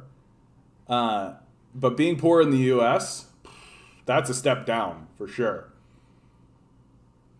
You want a real red pill experience? Check out the R nursing forum on Reddit lately. Oh boy. Let's go. Let's go. Oh, we're about to do it, guys. We're about to do it. We're opening up the cap, okay? This is going to be a blast. This is going to be a blast, nursing. I'm sure. We're just going to get smoked right now. Okay, here we go. We lost a right off the top. Right off the top, eh? Just... We lost a doctor to suicide. Of course you did. Of course you did. I don't see how you couldn't. Like, I don't see how you couldn't. He died in the goddamn waiting room. If you're considering quitting nursing, please consider New Zealand as an alternative. Henrietta Lacks finds your newfound interest in the ethical sourcing of stem cells for medical research amusing. All right. I quit my job today. No backup. Nothing is going to change until CMS starts linking reimbursement to safe staffing ratios. Police and fire need to grow up and get vaccinated. Wow, this is just like headline after headline after headline, just like boom, boom, boom. This is the hits, man. And I knew it was, the second you said it, I was like, yeah, this is going to be good. This is going to be like mainline dose. Me telling me about the stress I'm going through, manager. Yes, very sad. Anyway, yeah. Yep, welcome to capitalism, baby. The managers don't care. When they ask for that stuff you give to sick horses. I need that stuff they're giving. Fewer flat earthers where the earth is actually flat. Yeah, exactly, dude. Exactly. Like, I've talked to people who are like flat earthers, who are just like, it's fun to fuck around, right? It's fun to fuck around and it's fun to talk about. But like, I don't think I've ever met anybody who is like genuinely a flat earther, right? That seems like crazy to me. Milo, like Milo noticed, he just came with the name Milo. This is the name he came with. That I got him because a couple was breaking up, and so I took him in. I'm not in denial because this isn't happening.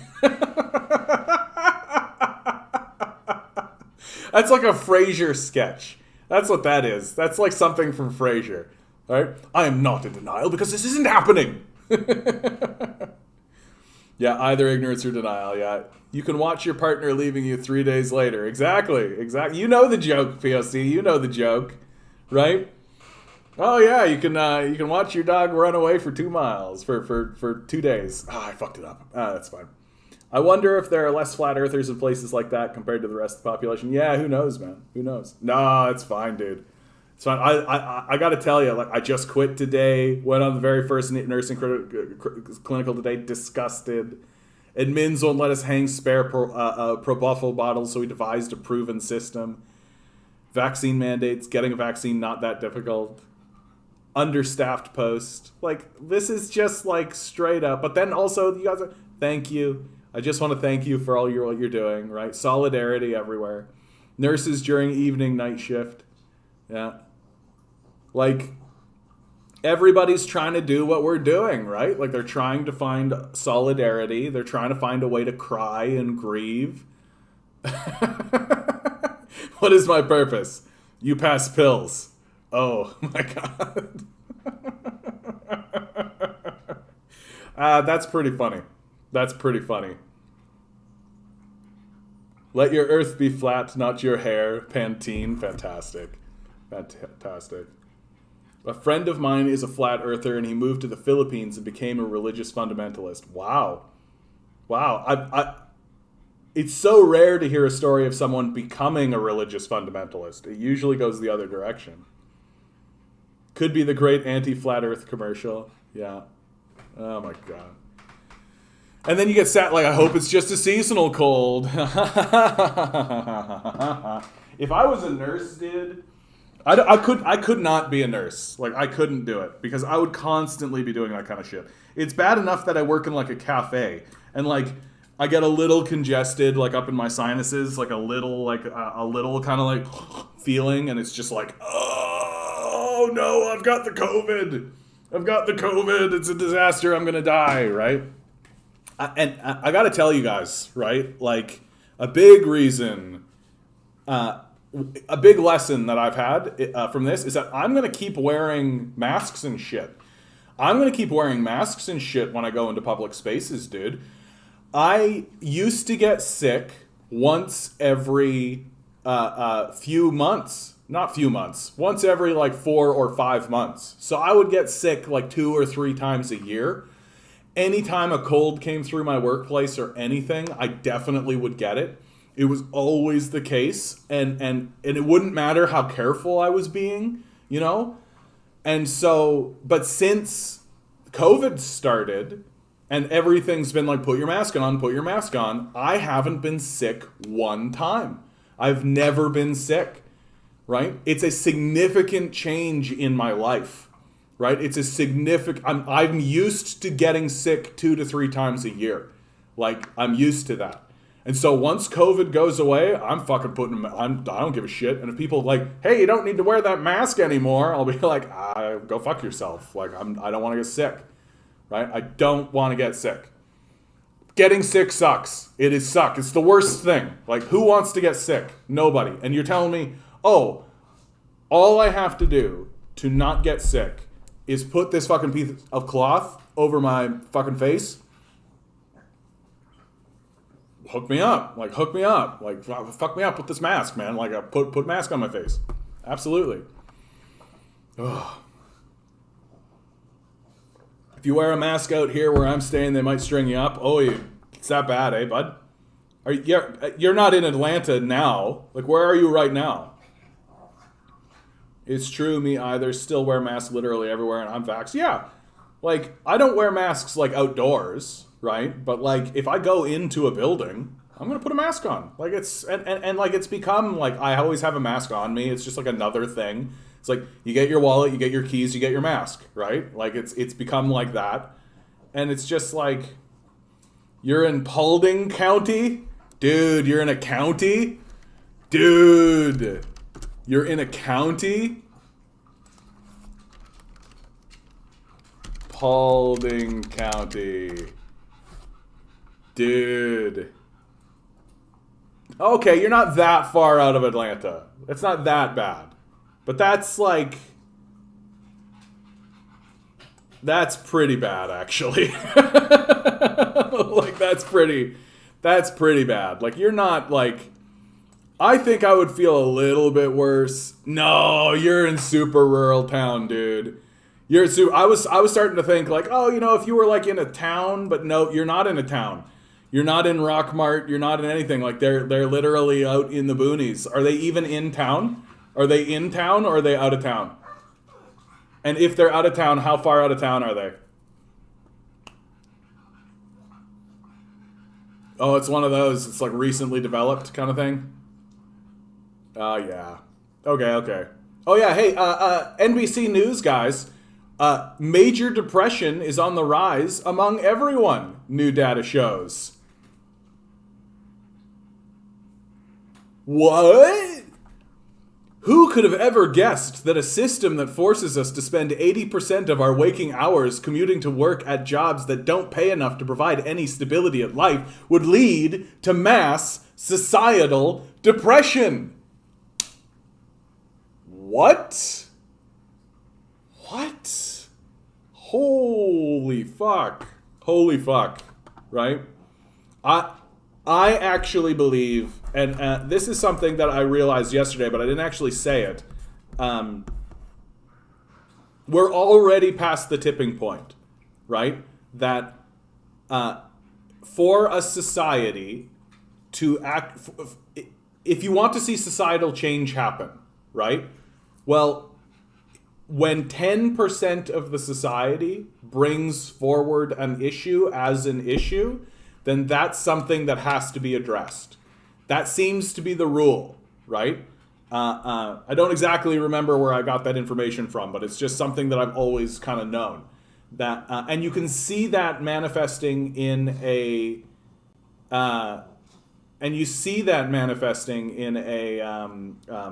in the marijuana conversation, right? Once about 10% of the population is like, we should legalize this, then it kind of tips over, right? And it forces a conversation.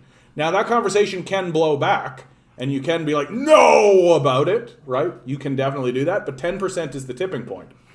And now we've got a situation where upwards of 30% of the society is saying that we got to move away from capitalism, right?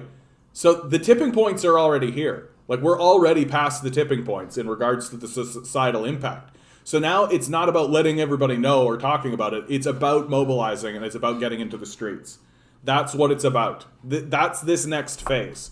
That we're no longer trying to convince one another, right? The people who have been convinced have been convinced. Now it's about actually mobilizing and moving forward and wearing down resistance, right? Wearing down resistance, which is going to be actually easier than you think because most of that resistance is old. So we have more energy than they do by default. John, we're already depressed watching this and you're telling us we're depressed. Thank you.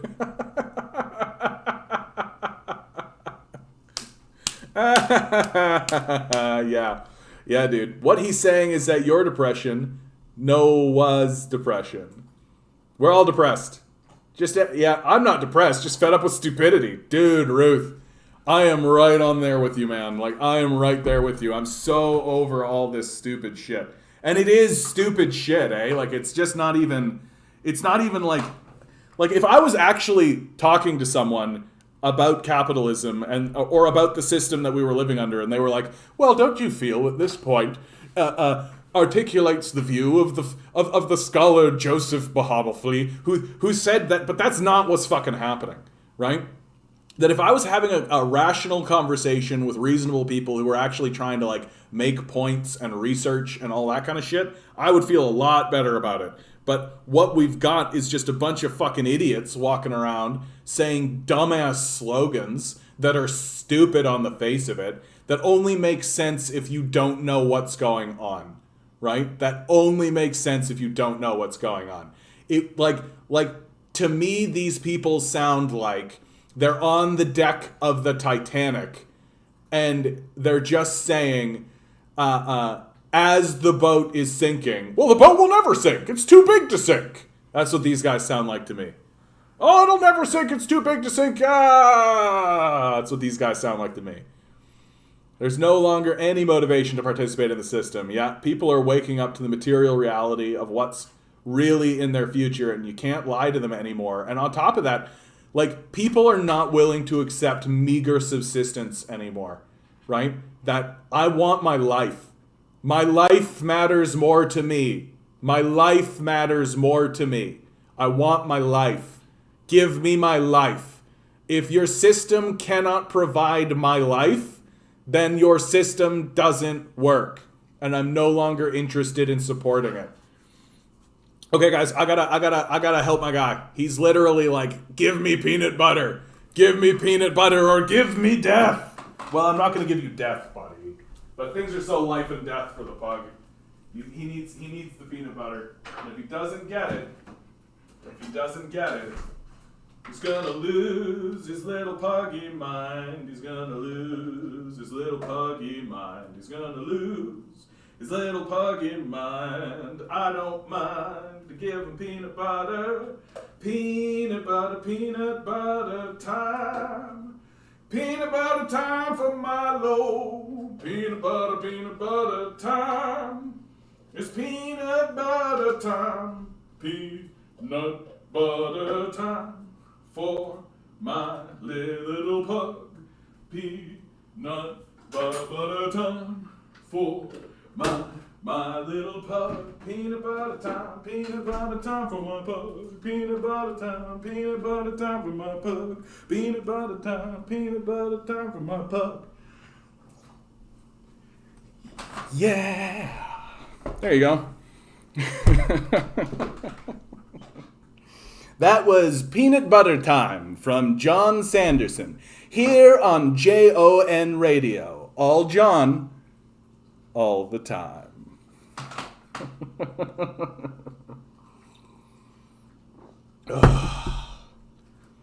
Yeah, people want their lives back.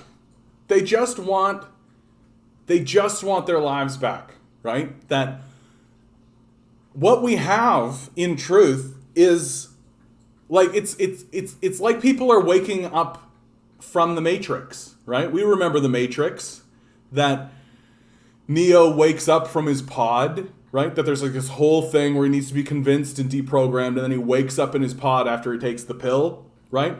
Lots of people are waking up in that pod right now, right? And they're waking up in that pod and realizing what's going on around them.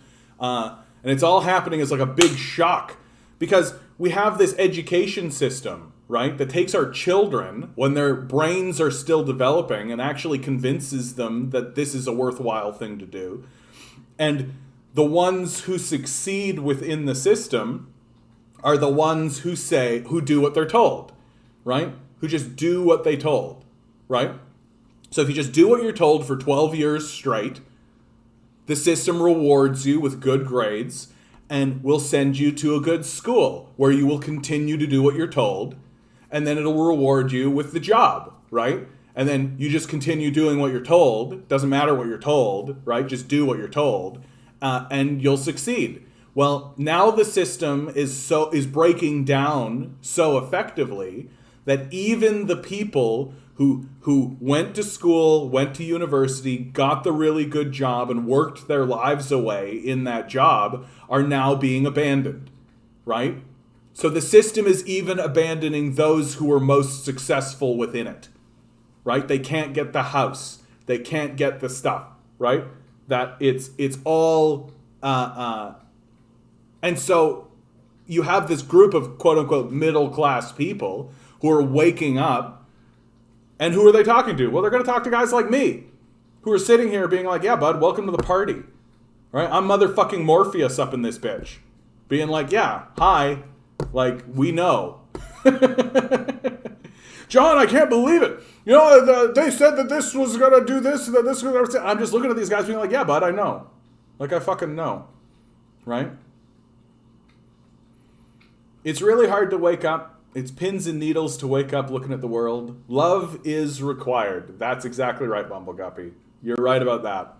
Love is required. And that's how we are going to get through this, right? That is how we are going to get through this. Because, like, we can just keep going down this path of escalation towards destruction. Like, we can do that. For sure we can.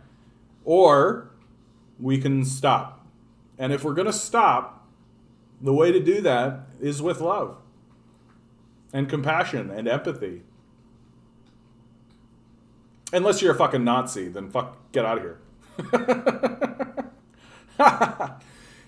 Drew, you're saying, funny you say that. My philosophy teacher was actually critical of capitalism yesterday. He made the argument that it's capitalism which causes pandemics. Well, capitalism doesn't cause pandemics, but it definitely has no incentive. It definitely has no incentive to cure diseases, right? This was pointed out by Chris Rock, for God's sakes. That Chris Rock is walking around on stage being like, why would capitalism ever cure diseases? Why would they ever cure the situation when they can make billions of dollars treating it?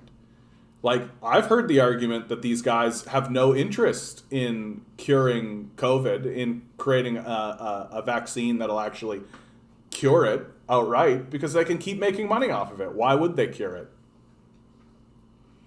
Could we get some critical capitalism theory in school, please? Yeah, we should just teach Marxism, right? You just teach people. Honestly, I actually don't even think we need to teach Marxism.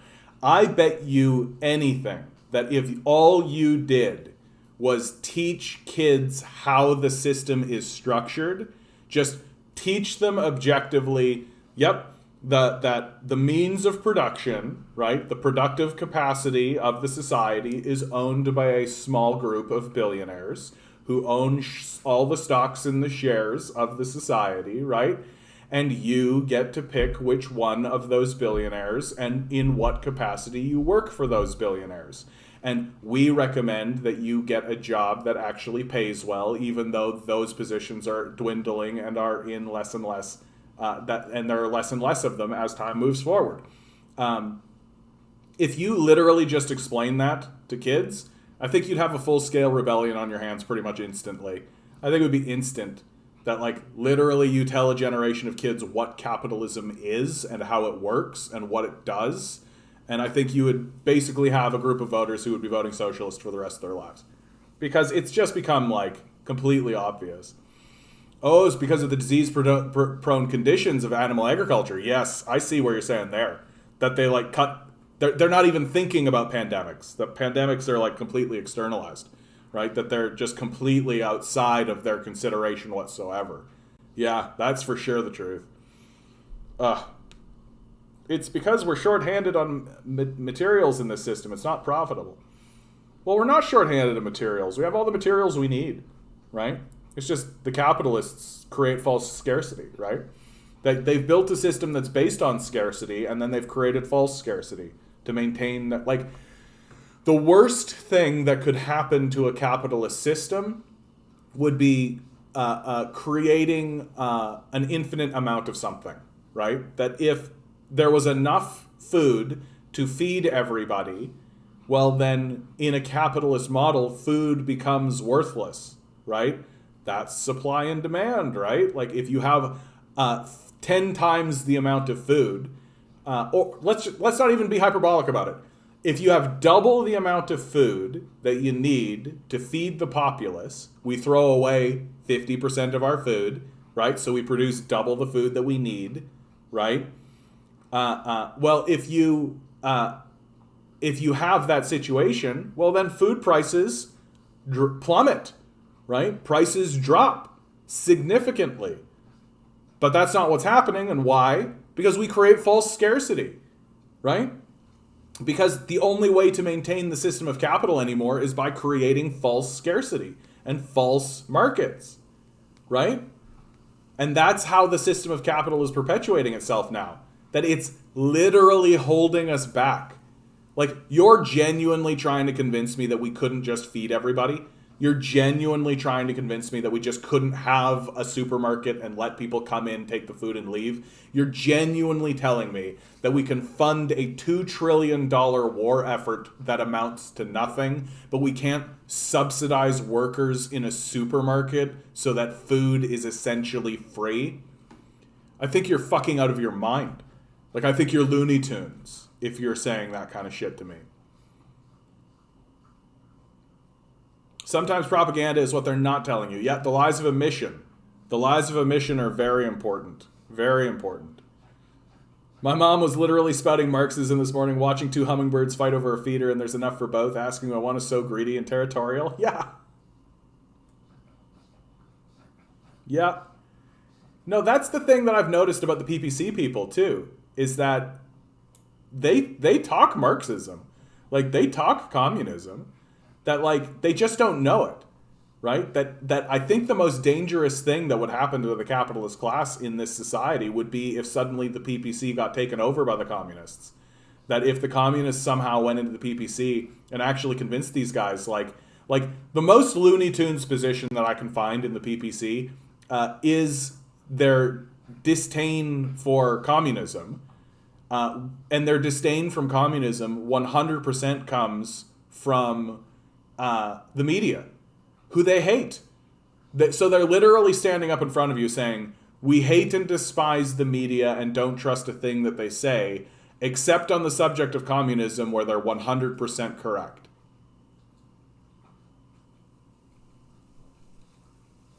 Maybe not. Maybe not. Maybe we could actually have a conversation about that, right?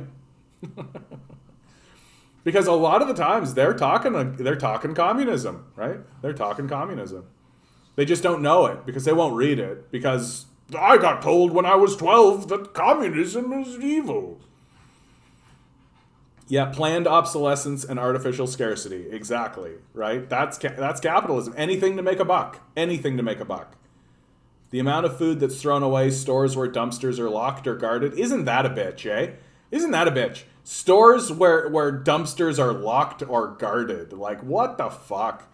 What the fuck is wrong with us? We're literally hiring police officers in order to keep food in the dumpster instead of allowing hungry people to pick food out of a dumpster to feed themselves and their loved ones. Like, there is something fundamentally wrong with us. Yeah, yet it's capitalism that's in line with human nature, exactly, yeah. Yeah, man, that makes sense, doesn't it? Water fountains are communist. Why can't it be this way, damn it? Like, it's it's just becoming blatant, right? Like, it's just becoming crazily blatant that all they have left is their propaganda. That's all they have left. And you see it today, right? Somebody came in here, that Nightbot guy, right? Just literally in denial, saying like, no, capitalism is the greatest system ever. It's just like, okay, bud. Like, okay. If you say so, bud. If you say so. Another great thing from Caitlin Johnstone here. If you don't know Caitlin Johnstone, absolute legend. Absolute legend. Caitlin Johnstone is one of those voices that soothes my heart about the loss of figures like Noam Chomsky. That we're going to lose Noam Chomsky soon, but do not despair. We have voices like Caitlin Johnstone out there who are going to pick that mantle up. No, I'm. The question is, so you're anti-American? Like, so you're anti-American? No, I'm anti-war, anti-militarism, anti-empire, anti-ecocide, anti-oligarchy, anti-capitalism, and anti-nuclear brinksmanship. It just happens that the U.S. is at the center of a globe-spanning power structure that is the worst offender on all these fronts by an extremely wide margin. This reminds me, of course, of a quote that I love, which is like, racism is so American that if you critique racism, people think or if you attack racism, people think you're attacking America, right? Oh man, sorry guys, my nose is just like itchy.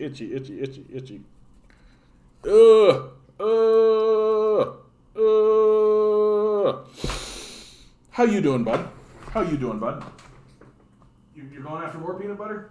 Is it more peanut butter time? Peanut butter time. I think Caitlin Johnstone writes for herself. I think she's her own thing.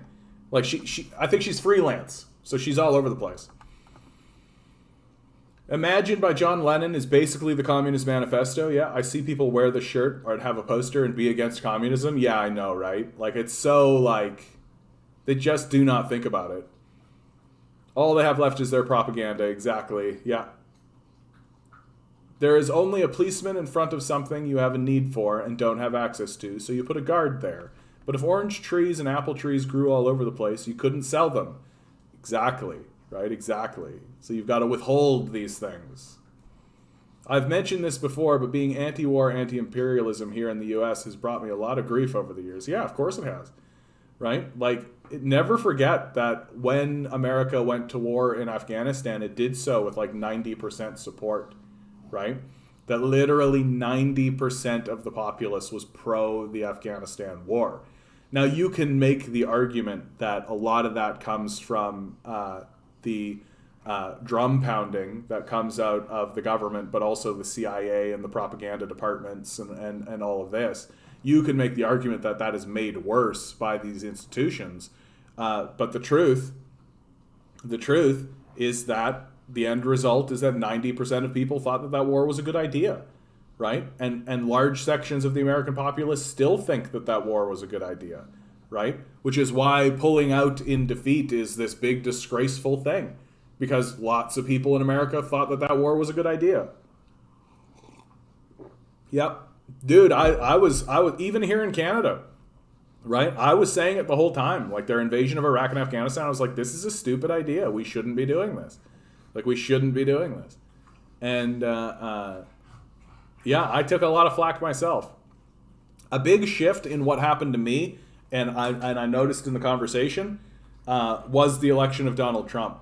In many ways, I'm actually quite thankful for the election of Donald Trump, because Donald Trump finally broke down much of the bullshit. I think many people finally like had a moment of like Donald Trump being elected, and they turned to me, the guy that was saying the whole time that Trump's going to get elected, and who was saying the whole time over the Obama administration, like, hey, you notice how Obama expanded the wars? Hey, you notice how there's like a drone program? Hey, you notice all this shit? Hey, you notice how there's going to be consequences for all of this? And finally, when Donald Trump got elected, those people started to look at me and be like, all right, what do you have to say, bud? Like, I'm going to listen to you.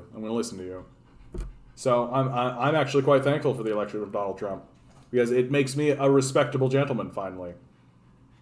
Getting to say I told you so is a small comfort when you look at the aftermath of war. That's true, Bumbleguppy. That's true. That's good. That's actually quite humbling. That's actually quite humbling. Yeah, that's actually, isn't that just the truth? I would have much preferred that we never went to that goddamn war. What a waste of time. What a waste of resources. What a waste of everything.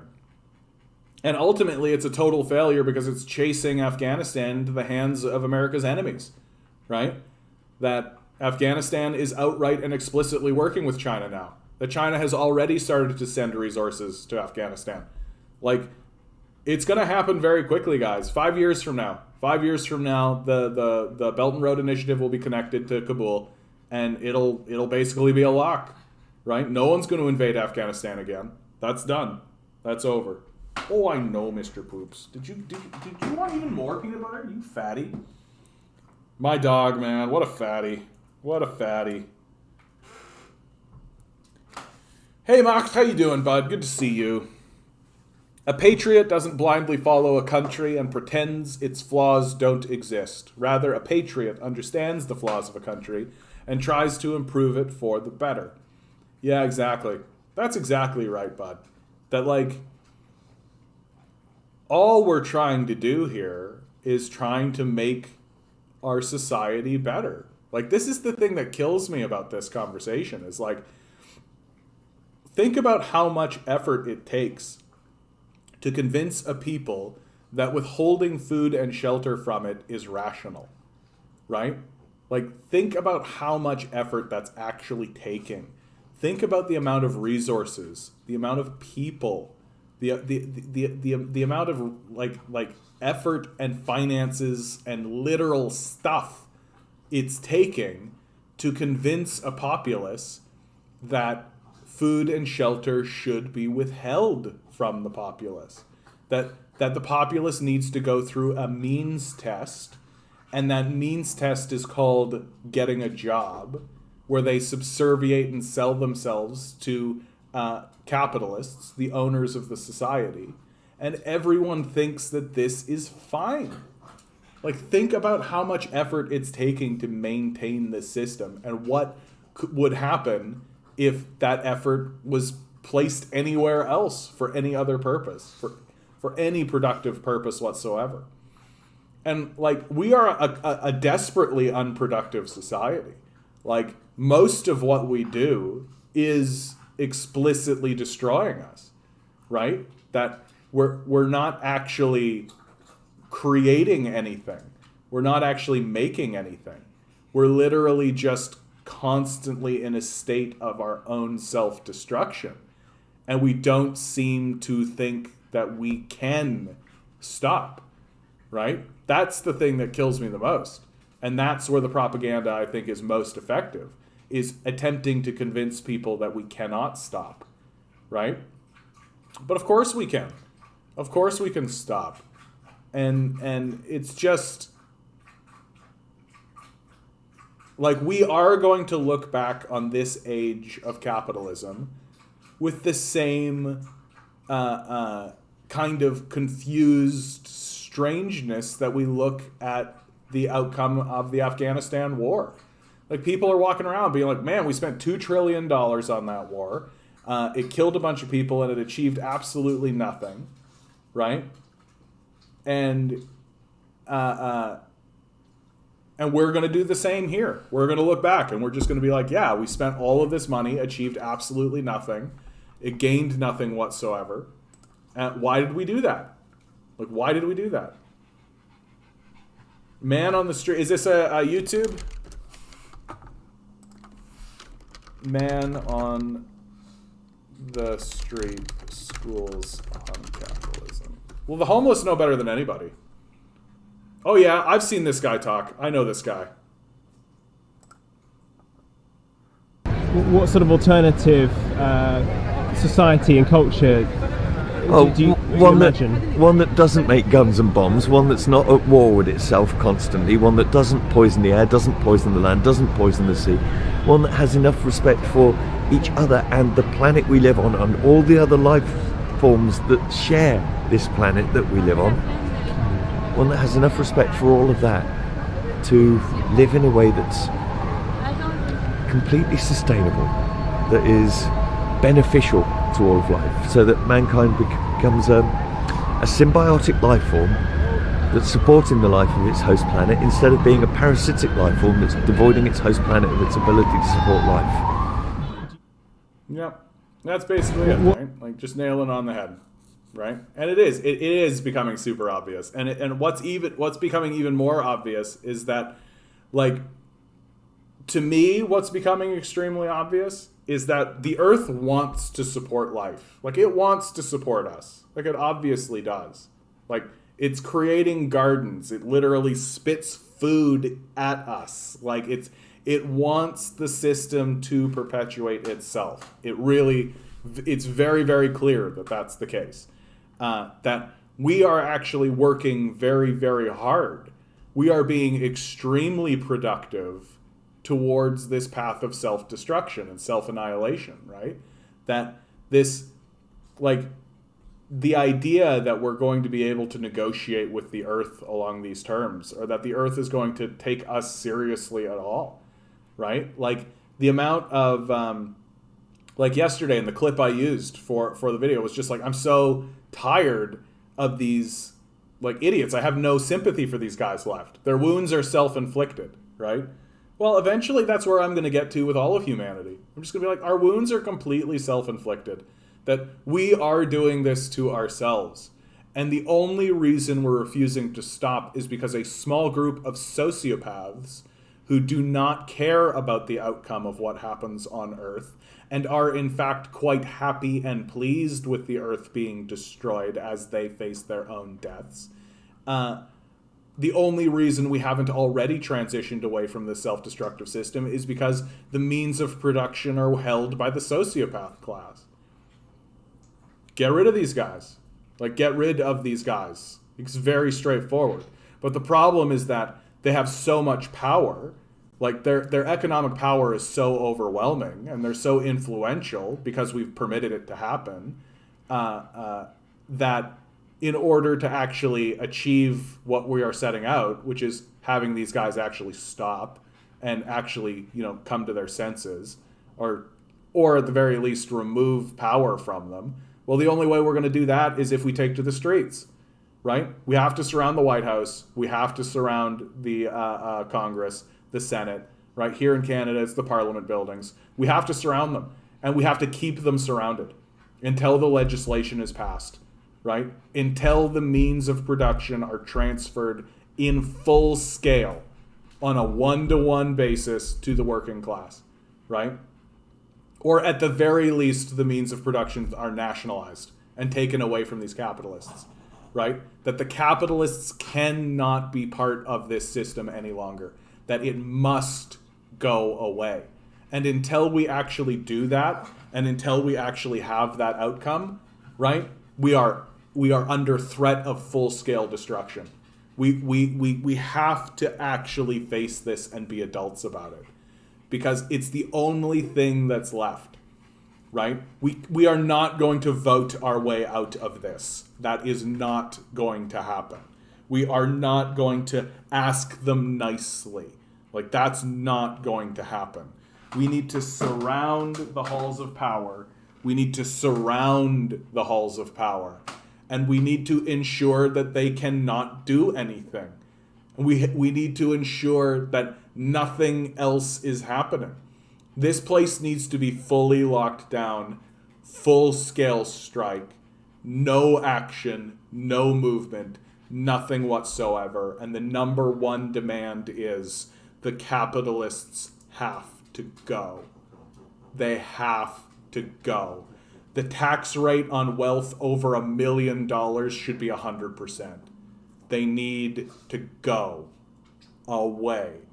The means of production should not be owned by people who do no work. They need to go away. And FDR proved it. The New Deal proved it. That if you concede on any point, on every point, but still allow the parasite to be embedded in your system, then the parasite will take the body back over. We've seen it happen. We witnessed it. We watched it occur. So any movement that comes up and actually begins to do what must be done, which is to surround the halls of power, their number one demand, and it has to be explicitly stated, the full-scale nationalization of all industry, a tax rate on wealth over $1 million of 100%, and tell these capitalists to get fucked for the rest of their lives. And that should be the bare minimum. I personally would also like to prosecute all of them. I think that we could easily send the Koch brothers and ExxonMobil and all these guys to The Hague, where I do believe they should be put on trial and hung for treason. Right? I think that that should be explicitly stated. That I don't have a problem stating that. Like, yeah, we should grab people who are as bad or worse than Adolf Hitler and take them to The Hague and have them put on trial and executed as treason. Like, as traitors. Like, that seems, to me, that seems completely rational. Like, that seems like, that's not even like an extreme position as far as I'm concerned. Right? You would not understand how cute this guy is, dude. Like, even, just don't, you want to go get it, buddy? You want to go get it? Go get it! How's that for a juxtaposition, eh? We need to get these capitalists and send them to The Hague and have them hung. Here's your ball. Here's your ball. Go get it. Radicalization of the youth leaves the ruling class fearful. Marxist website. Pretty good article showing the shift of the youth. Worth reading later on, too, for anybody. Well, and the capitalism radicalizes its own youth, right? Like, the youth of a capitalist system get radicalized. And there's no... They're not going... Like, the capitalist system destroys itself. Like, genuinely the question that we're having now, the conversation that we're having now, is not, will capitalism destroy itself? The question is, how much pain are we willing to go through before we put this thing in the grave, right? How much pain are we willing to put up with? How many people does the shambling corpse need to assault and attack and throw into poverty and throw into homelessness before we finally say enough, right? And that moment is coming. Like, we will finally say enough, right? And it's completely possible that the ruling class just responds with overwhelming force. Like, I keep saying this over and over again, right? It's completely possible. They've bombed out 100 cities by now. Why do you think yours is protected? Like, why do you think your city is protected? Like, they don't give a shit. They don't care, right? Well, because you're American? They don't give a fuck about that.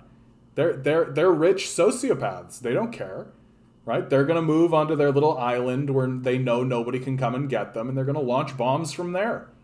They don't give a fuck. Socialism, hey, Demand Better, how you doing, bud? Socialism would create so many entrepreneurs and innovation by relieving the majority of the population from capitalist labor. Yeah. Like, we need to usher in a new era. Like, what we have planned, or what we see in front of us, is a new way to be in the world. And the capitalist simps, right? Their number one flaw is that they don't have the basic empathy or imagination to understand that a new way of living in the world is possible, right? They don't accept or understand that the spirit that exists within humanity is more powerful than the capitalist system, right? And there's no... Thomas Piketty wants to put forward a progressive tax system putting 90% off $1 billion and give individual citizens a large sum of money once they go to a certain age. Yeah, his vision of a new socialism. Yeah, Thomas Piketty, his Capitalism, his book Capital is must read reading. Like, it's must read. It's that the capitalist system. Like, I cannot stress this enough. I cannot stress this enough. Neoliberalism has no credibility. It has no backing whatsoever, right? That all of the economic models that they put forward, I remember I read about this when I was in university. I was like 22 reading about trickle-down economics, and it came out that some grad student took a look at the mathematics that the lead scholars of neoliberal economics, trickle-down economics, were were responsible for, and he found mathematical errors in it. He found flaws in it. It had obviously not even been peer reviewed. That literally it was just a couple of guys that got bribed in order to pretend as though they had a mathematical model that worked. And a literal grad student came along and was just like, this math doesn't work. And people looked at it and went, oh, you're right. The math doesn't work. So literally the mathematical models that they use to support the idea of trickle-down economics are fraudulent. They don't work. They collapse. They fail. So on a mathematical level, neoliberal capitalism is a failure, right? So what's left? Just the ideology. And once you realize that neoliberal capitalism is just a religion, it's just a religious ideology, like it becomes very clear that it's a death cult. It's very, very clear that it's a death cult.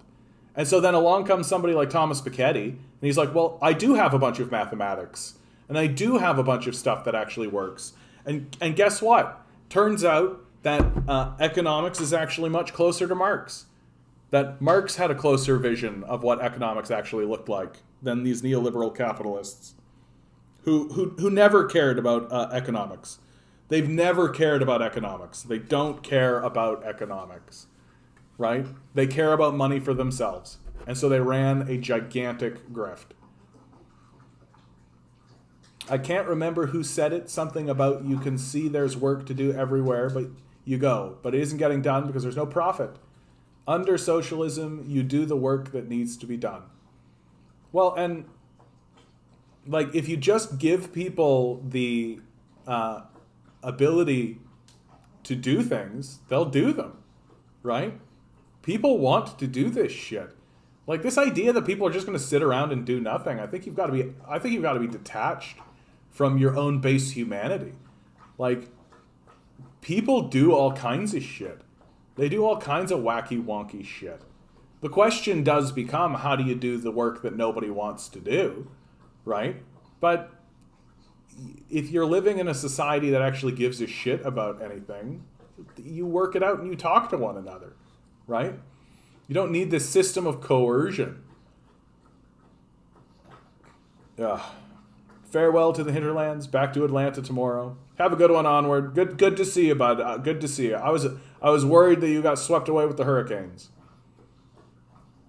And there's all this dead capital anyway. Yeah, just the offshoring of wealth. Just like literally like nothing kills your economy faster than offshoring wealth, right? You're literally taking the productive capacity of the society, and instead of reinvesting it back into the society, you're just jamming it in a hole.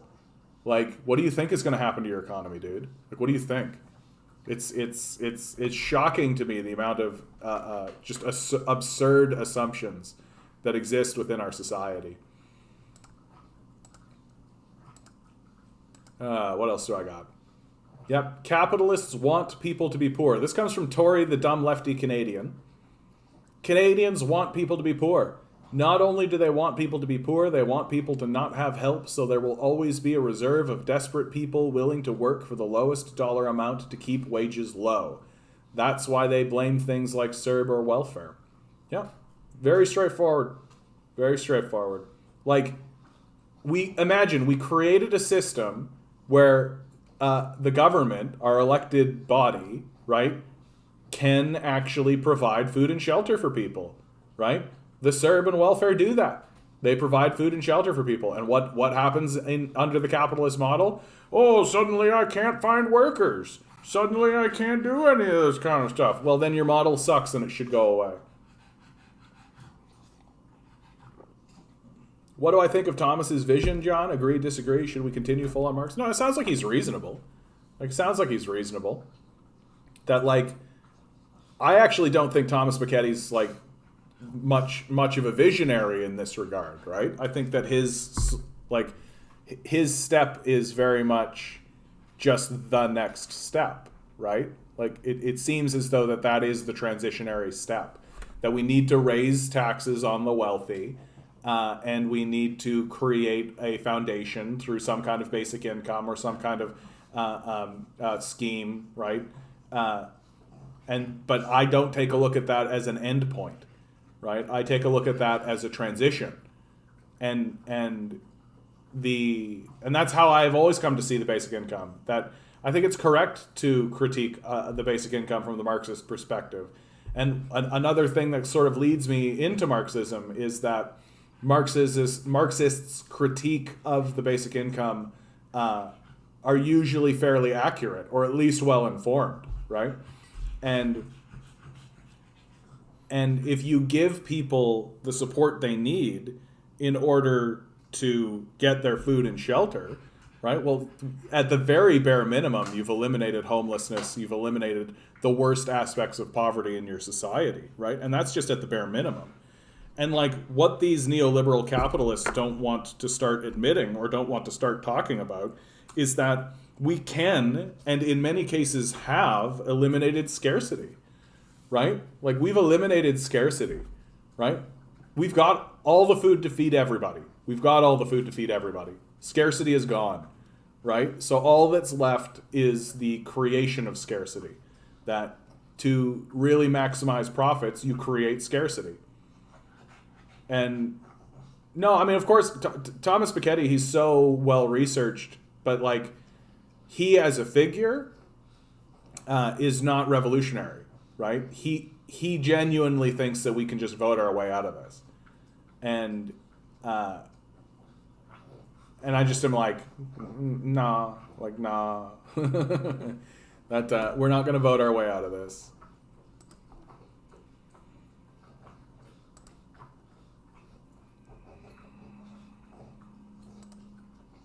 Here's an interesting article. I thought that this article was actually really interesting because this comes from the National Post. Adam Zivo, the conservative trans candidate who's being conveniently ignored by the left-wing media. I'm not going to read the article out loud, of course, because I don't care to give the National Post that big of a shout-out. But this really highlights a general truism, something that I think is true about our current politics, which is like, yeah, so the conservatives have a trans candidate. This, to me, just means that the conservatives are beginning to understand how to play this game properly, right? That the liberals have been playing the culture war game and have been winning the culture war game, right? And so now the conservatives are getting into the culture war game. And they're starting to say, like, oh, well, we just need a trans candidate, right? Just how the liberals are saying, oh, we'll just have 50% women in our caucus, and suddenly we're feminists, right?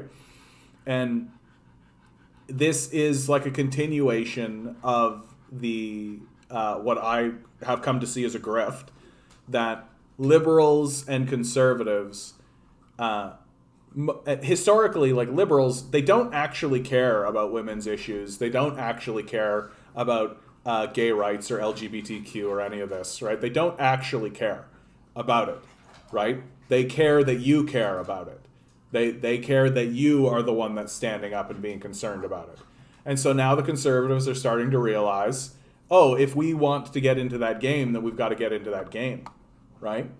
And I actually think that this is a general positive. Like, don't get me wrong. Like, I think that we should be supporting trans people. I think that we should be supporting gay people. I think we should be supporting women. I think we should be doing all of that kind of stuff. But as long as the politics surrounds this issue, as long as the politics surrounds the culture war issues, then you never actually need to have a conversation about the economic issues. And an article like this that comes out and says, like, aha, now you can't critique the conservatives about their support of LGBTQ or any of this kind of stuff, is just them wading into the culture war and kind of crossing their fingers and hoping that you won't recognize that, oh yeah, okay, well, so while our conservatives are becoming more pro-gay and pro-LGBTQ, pro all this kind of stuff, they're still trying to make you as poor as they possibly can to make themselves as rich as possible, right? I think that this is very cynically done. And but no less cynical than the liberals always have. Here is where your lands will be poisoned without your consent. Oh yes. The Ontario government has notified First Nations that their territories are about to be sprayed with glyphosate. Glyphosate. Earlier this summer, bureaucrats working for Doug Ford's government published maps in the local newspapers and circulated them to First Nations across northern Ontario. The maps are dotted with numerous little stars. In reality, these stars are specific forest areas that are scheduled to be sprayed with glyphosate. I'm pronouncing that wrong. Glyphosate, the key herbicide in Bayer Monsanto's Roundup, before the end of the season. The glyphosate will kill off regrowing trees, shrubs, and plants and change the forest ecosystem for years to come. These notifications are the Ontario government's replacement for any proper process to consult with the First Nations whose territories are now being sprayed without their free, prior, and informed consent. First Nations across northern Ontario have been fighting this practice for years. Leaders like the traditional ecological knowledge elders of the North Shore of Lake Huron, Ontario report wide-reaching impacts throughout the ecosystem, including harm to water, soil, birds, plants, fish, amphibians, invertebrates, humans, and other mammals. Like at some point, you really got to start to wonder if destroying the planet is their goal, right? You do got to start to wonder, like, have these guys actually been, like, possessed by demons, do you think? Like, we had the Large Hadron Collider, right, that it went off. Do you think that actually opened up a portal to hell and that, like, demonic spirits came out and actually took over these guys and that they legitimately are standing there trying to destroy the planet? Like, that if we can destroy this place, we can claim it as our own, right? I think about that kind of shit. Like, what if we just open a portal to hell? You know? Like, the way that we interact with science these days is very much like, oh, let's just do that, whatever, right? Yeah, we can do that, let's just do that, right? So all it's going to take is a group of scientists to be like, oh yeah, let's just open this thing. Like, oh, we can open a portal to another dimension? Awesome, let's just do it, because we can. Hell dimension, demons. Like, we're constantly messing with forces that we don't understand. We're constantly doing dumb shit. And this is dumb shit. Like, why are we spreading this shit around? It's just like Doom. Yeah, it is actually. Like, the Doom narrative is very much just like humans believing that they can harness the power of hell. And you, as like this space marine dude, go around and kill all the fucking demons. And of course, it like corrupts the shit out of everybody. Okay, buddy, that's it. There's no more peanut butter after this, okay? And like, kids with guns, yeah, there we go, right? And don't fool yourself, right? Like, the rulers of this place will happily rule in a hellscape of their creation, right? That like, oh yeah, we'll just get all these kids with guns and like go off and shoot a bunch of demons and shit, right? Like, for sure, they'll gladly do that. They'll gladly do that. This idea that like we're ruled by rational or empathetic people, like I just think you got to be out of touch with reality to kind of say that. That Joe Biden has done a phenomenal job, if you ask me, of convincing people that he's anything but what he is, which is like a rapacious sociopath who actively abandons the poor. Like, he just looks into the camera and is just like, oh, you know, we in America need to unify together, and that's just a bunch of malarkey. Yeah. What's this most recent thing that he said? Somebody said to him, like, aren't you worried that Republicans and, like, pro people will sue you? And he was like, well, have at it, right? And so he's, like, really, really good at, convincing people that he's, like, fighting for their side or that he's, like, actually trying to improve things. He doesn't give a fuck about any of that. Is the culture war real? I mean, yeah. The culture war is definitely real. There's definitely just, like, racists and bigots around who, like the lynching of black people, right? I would say that the culture war is very real. Like, the Ku Klux Klan and all of that, yeah. And it is important that a political body is saying, like, we support all races, like, we support diversity and all that kind of stuff. But there does come a point where they begin to use it as a shield to protect themselves from criticism on the economic front. What if greed, ambition, and those admirable successful qualities are actually a congenital birth defect? Well, yeah, man. Like, like, we are, like, I just can't understand why we are careening ourselves to our own destruction. And it's obvious that's what we're doing, right? It's obvious that's what we're doing. We're careening ourselves towards our self-destruction. We're refusing to acknowledge even the most basic appreciation for the power of the earth. We're refusing to acknowledge any kind of like truth or reality about needing to live in a sustained way with the earth around us. We're just refusing to acknowledge it. And like it's just going to come down to the people who know what the truth is surrounding the halls of power. Like, they're going to keep just throwing Justin Trudeau at us, right? They're just going to keep throwing Justin Trudeau at us and trying to placate us with like straws and straws being banned and shit like that. Like, they're never going to actually do what has to be done. Like, and don't fool, like, one of the things that I think is absolutely like the biggest grift, they keep saying how like, oh yeah, we're going to lower emissions and we're going to do all that kind of stuff. But like, they're fucking not. Like, it's not going to happen. That like, they're that if they manage to quote unquote hit their target, they'll do it with just some bullshit, right? It'll just be bullshit. Like, they're only interested in their money. That's all they're interested in. Ugh. From an evolutionary point of view, killing the planet is a failed quality in a person. Yeah. Well, and I also think, like, from an evolutionary standpoint, like, here's something that I think about all the time. Like, we are living on a planet that's capable of producing life, right? We all agree that's the truth. We don't actually know how often it's done this, right? We don't actually know how many times it's attempted to produce life and produce some kind of intelligent form, right? And we are living on a planet that can literally cover itself in an ice shell or just cover itself in a desert, right? We know that that's occurred. So, like, the system has major defense mechanisms, right? It has major defense mechanisms. Has this been tried before?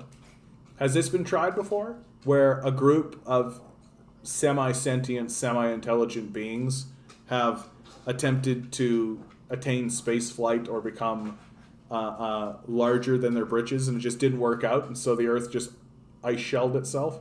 It was just like, oh, okay. Right?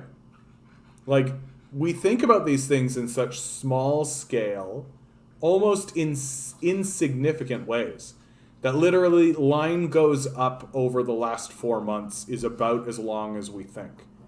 And it's clearly destroying us. Like, it's clearly destroying us. Like, you've got to be, like, right out of touch to think otherwise.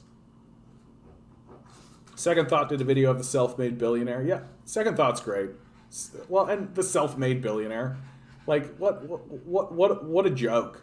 Like, you really got to be, like, totally deluded to believe that there is such a thing as a self-made billionaire. Like, if that were true, then the wealthiest people would be absolutely indicative of it, and they're not.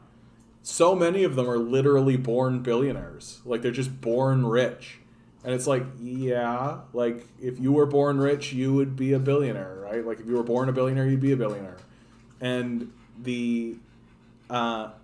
and then the idea that, like, someone like Bill Gates, oh, Bill Gates, what a genius. Yeah, monopolizing an emerging market that literally was funded completely by research and development by the State Department. Like, yeah, of course he's going to be a billionaire. Like, monopolizing an emerging technology, like, right when it's emerging into the society, after literally 100 years of research and development publicly funded, yeah, of course you're going to be rich. Like, it doesn't make you a fucking genius. It doesn't make you the smartest guy in a room to figure out how to withhold information and technology from people. Like, that's capitalism 101, right? Yeah, and buying up farmland too. Oh yeah. No. Bill Gates has positioned himself like his family are going to be like neo-feudal lords for generations. Like, that's how he's set up, right?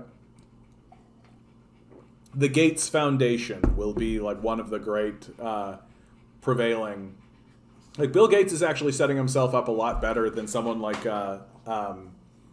Bezos is, right? Like, Bezos, I think, is basically just going to die and people will instantly forget about him, right? That, like, maybe his kid will pop up and be like, hey, I'm Bezos's kid, like all that kind of stuff, right? But like, Bill Gates is the one who's actually positioning himself so that his children are going to be like kings, like the literal kings.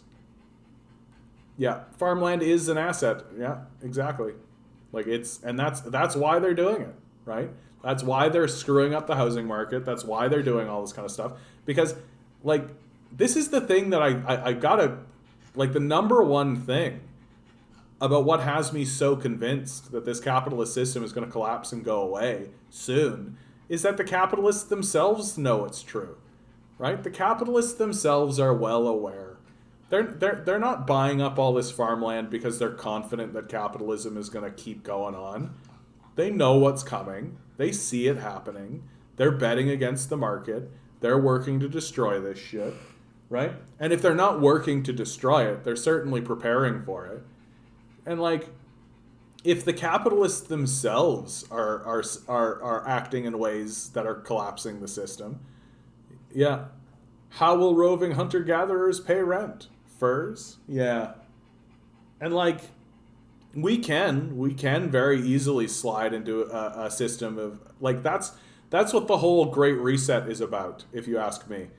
That they're already starting to seed the populace with propaganda to convince them that when this collapse occurs, when this capitalist-driven collapse occurs, that it's all part of the Great Reset, that it's all part of a planned system, right? That they'll say to the populace, have no fear, this is all just part of our quote-unquote Great Reset. Things might be destabilized now, but they'll even out soon, and we'll take care of people and all of this kind of stuff. And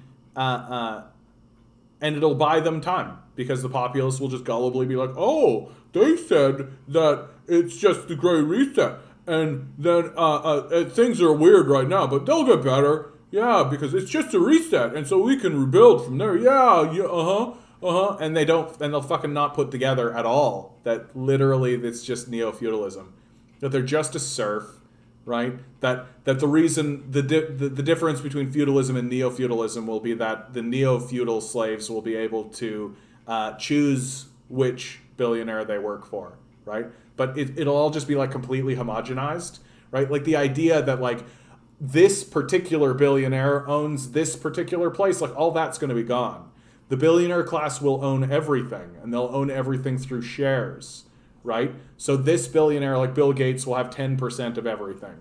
Bezos will have 10% of everything, right? Like that's how it's going to move forward. And that there really will be no such thing as choosing to work for a different billionaire. That everyone will work for the same class of billionaires, right? And if we just like let ourselves stand around and be like, oh yeah, it's just a great reset. Yeah, you know, oh well, they've got a plan. Yeah, they've never led us astray before.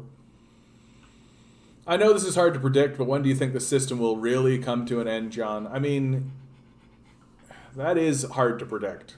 I mean, it's already on the decline. Like, it's not going to recover from this COVID moment, right? It's not going to recover from the COVID moment because the way to recover from something like COVID is to create something like a basic income system and tax the wealthy, right?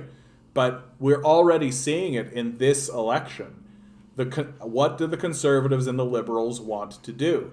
They want to commit mass austerity on the populace, right? They want to protect the wealthy. They want to protect the rich. And as long as that's their position, and as long as the populace keeps gullibly voting for them, because that's what they're doing. It's very gullible what the populace is doing right now. It'll only be a matter of time, right? It'll only be a matter of time until a conservative or a liberal seizes power, and they'll just commit mass austerity against the populace. And when you commit austerity against the populace, you contract your economy, and it'll collapse again, right? And it's already in free fall. Like, it's already coming. Like, this idea that, like, we're going to somehow bounce back and the economy will come roaring back and all that kind of stuff, like, that's stupid. Like, that's dumb. Yeah, exactly. Austerity has collapsed consumerism. What do? I know. Austerity. Well, because in the end, it's about protecting the wealth of the billionaire class. That's it. Like, that's it. They literally do not think further than that. That everything they say and everything they do is just smoke and mirrors to protect what the truth is, which is that the wealth that the billionaires have accrued must be protected at all costs. At all costs. Right? That the only thing that the billionaires will actually spend their money on is police. Right? We've seen this. And finally, if the populace, and like this is how it goes, right? If the populace actually does manage to organize itself into protest movements where they get out onto the streets, if they do actually manage to do this stuff, if they do manage to actually push forward, right? Well, the billionaire class will cede small things, right? They'll cede small things, right? They'll oh sure, like 4-day work week, right? Oh sure this, oh sure that. As long as you keep doing all the work while they do nothing worthwhile whatsoever, and in fact continue to destroy the planet, then that's fine. They'll negotiate along those lines, and they'll give away everything. They'll give away everything so long as they get to maintain their position of power, which is that they own the means of production. And I say we should stop them. We should take the means of production away from them, and we should tell them to get a job. Fucking worthless, man. Fucking capitalists. So in terms of like when it's going to happen, it's not going to be like it's not going to be, it's just going to be a series of events, right? Like, it's not going to be that there's going to be one big like firebrand event that happens. It's going to be a series of events. And the question is just like, how much are we willing to tolerate? I'm well beyond my toleration level. Like, these guys are sociopaths. Like, there's just no other way to talk about them. They're outright, objective, crazed, racist sociopaths who don't even care about their own children, right? Like, this is when I really realized that calling these guys sociopaths is completely acceptable, because they don't even care about their own children. Like, their own children are going to burn to death in a fiery conflagration. They don't care at all. Like, they don't care even a little bit.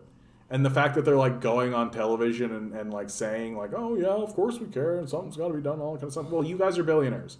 Fucking spend your money. Do something about it. Nah, they're not doing that. These guys are sociopaths. They need to have their wealth stripped away. They're the most dangerous people the earth has ever known. They're far more dangerous than even the Nazis, right? Like, we are living in a period of time that has never been more dangerous than right now, right? And it's pointless. Like, that's why this is all a comedy in the end. That if I was some sort of alien or some sort of external force, or even the earth itself, watching this drama, that what we would consider a tragedy or what we would consider this, I'd be laughing my ass off. This is a comedy. Like, literally all of the solutions are right in front of us. They're easy. They're obvious. It's very clear. But we just can't do it. And we just keep bumbling around like, oh yeah, it'll just work itself out. Just get a job, right? I bet you every single time somebody says just get a job, the earth laughs. Like, what a joke. Just get a job? What are you fucking an idiot? Like, just get a job what? Destroying the earth? Like, how stupid can you get?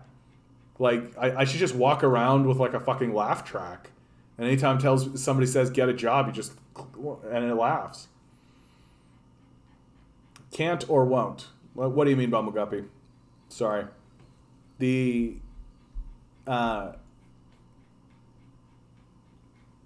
Yeah.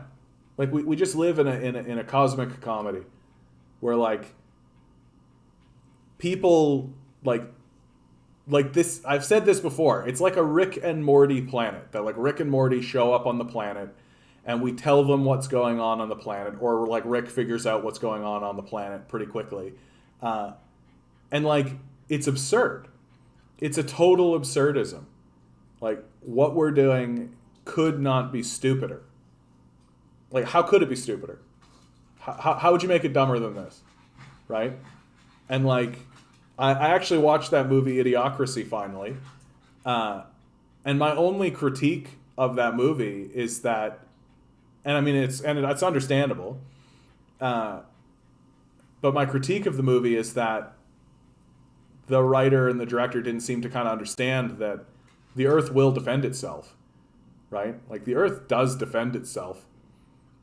Like, what is COVID if not a defense? Like elected officials saying we can't when actually they mean they won't. Yeah, exactly. No, and I mean it's all just grifting, right? It's all just trying to convince people that that we're not capable of achieving goals, and it's just like. But like, the goal in this particular case is so stupid. Like, it's so stupid to achieve. Like, literally just stop doing stuff. Just stop. Like, just quit. The doctor scene was hilarious. I'm trying to remember. I don't remember the scene. Yeah, Idiocracy is like one of those, like, it's very timely now. Because like, you kind of look at it and you're just like, yeah, like, we see it, right? Like, we see it. But something like COVID coming through, like, who is COVID impacting the most now?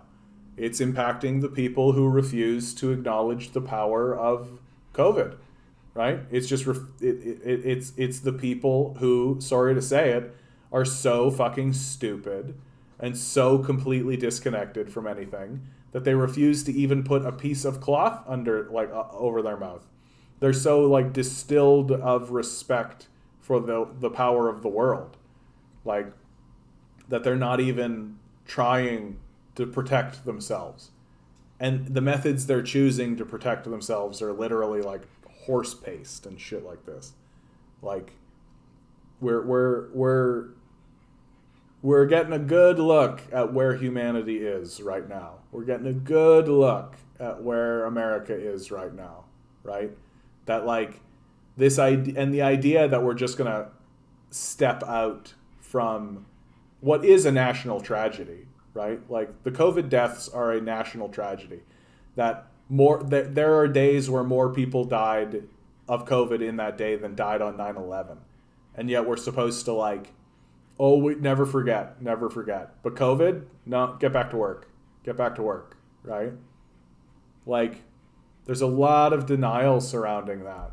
And that denial is going to manifest itself. It's going to manifest itself. And it's the anger. There's going to be an anger that's going to sweep through the nation, man. And that anger, hopefully, is galvanized by people who are actually saying, hey, let's help people. Let's help one another. Well, my dudes, good night and farewell. Yeah, I think I'm going to close it down. Until next time, I really hope you get to play Nutshell by Alice in Chains. John would love this. I'll see, bud. I'll take a look at it right now. Just to let every single one of you, and to remind every single one of you, right? You are a divine being standing in divine energy. These guys spend hundreds of billions of dollars to convince you that something else is going on. Don't let them. Good luck. We're going to need it.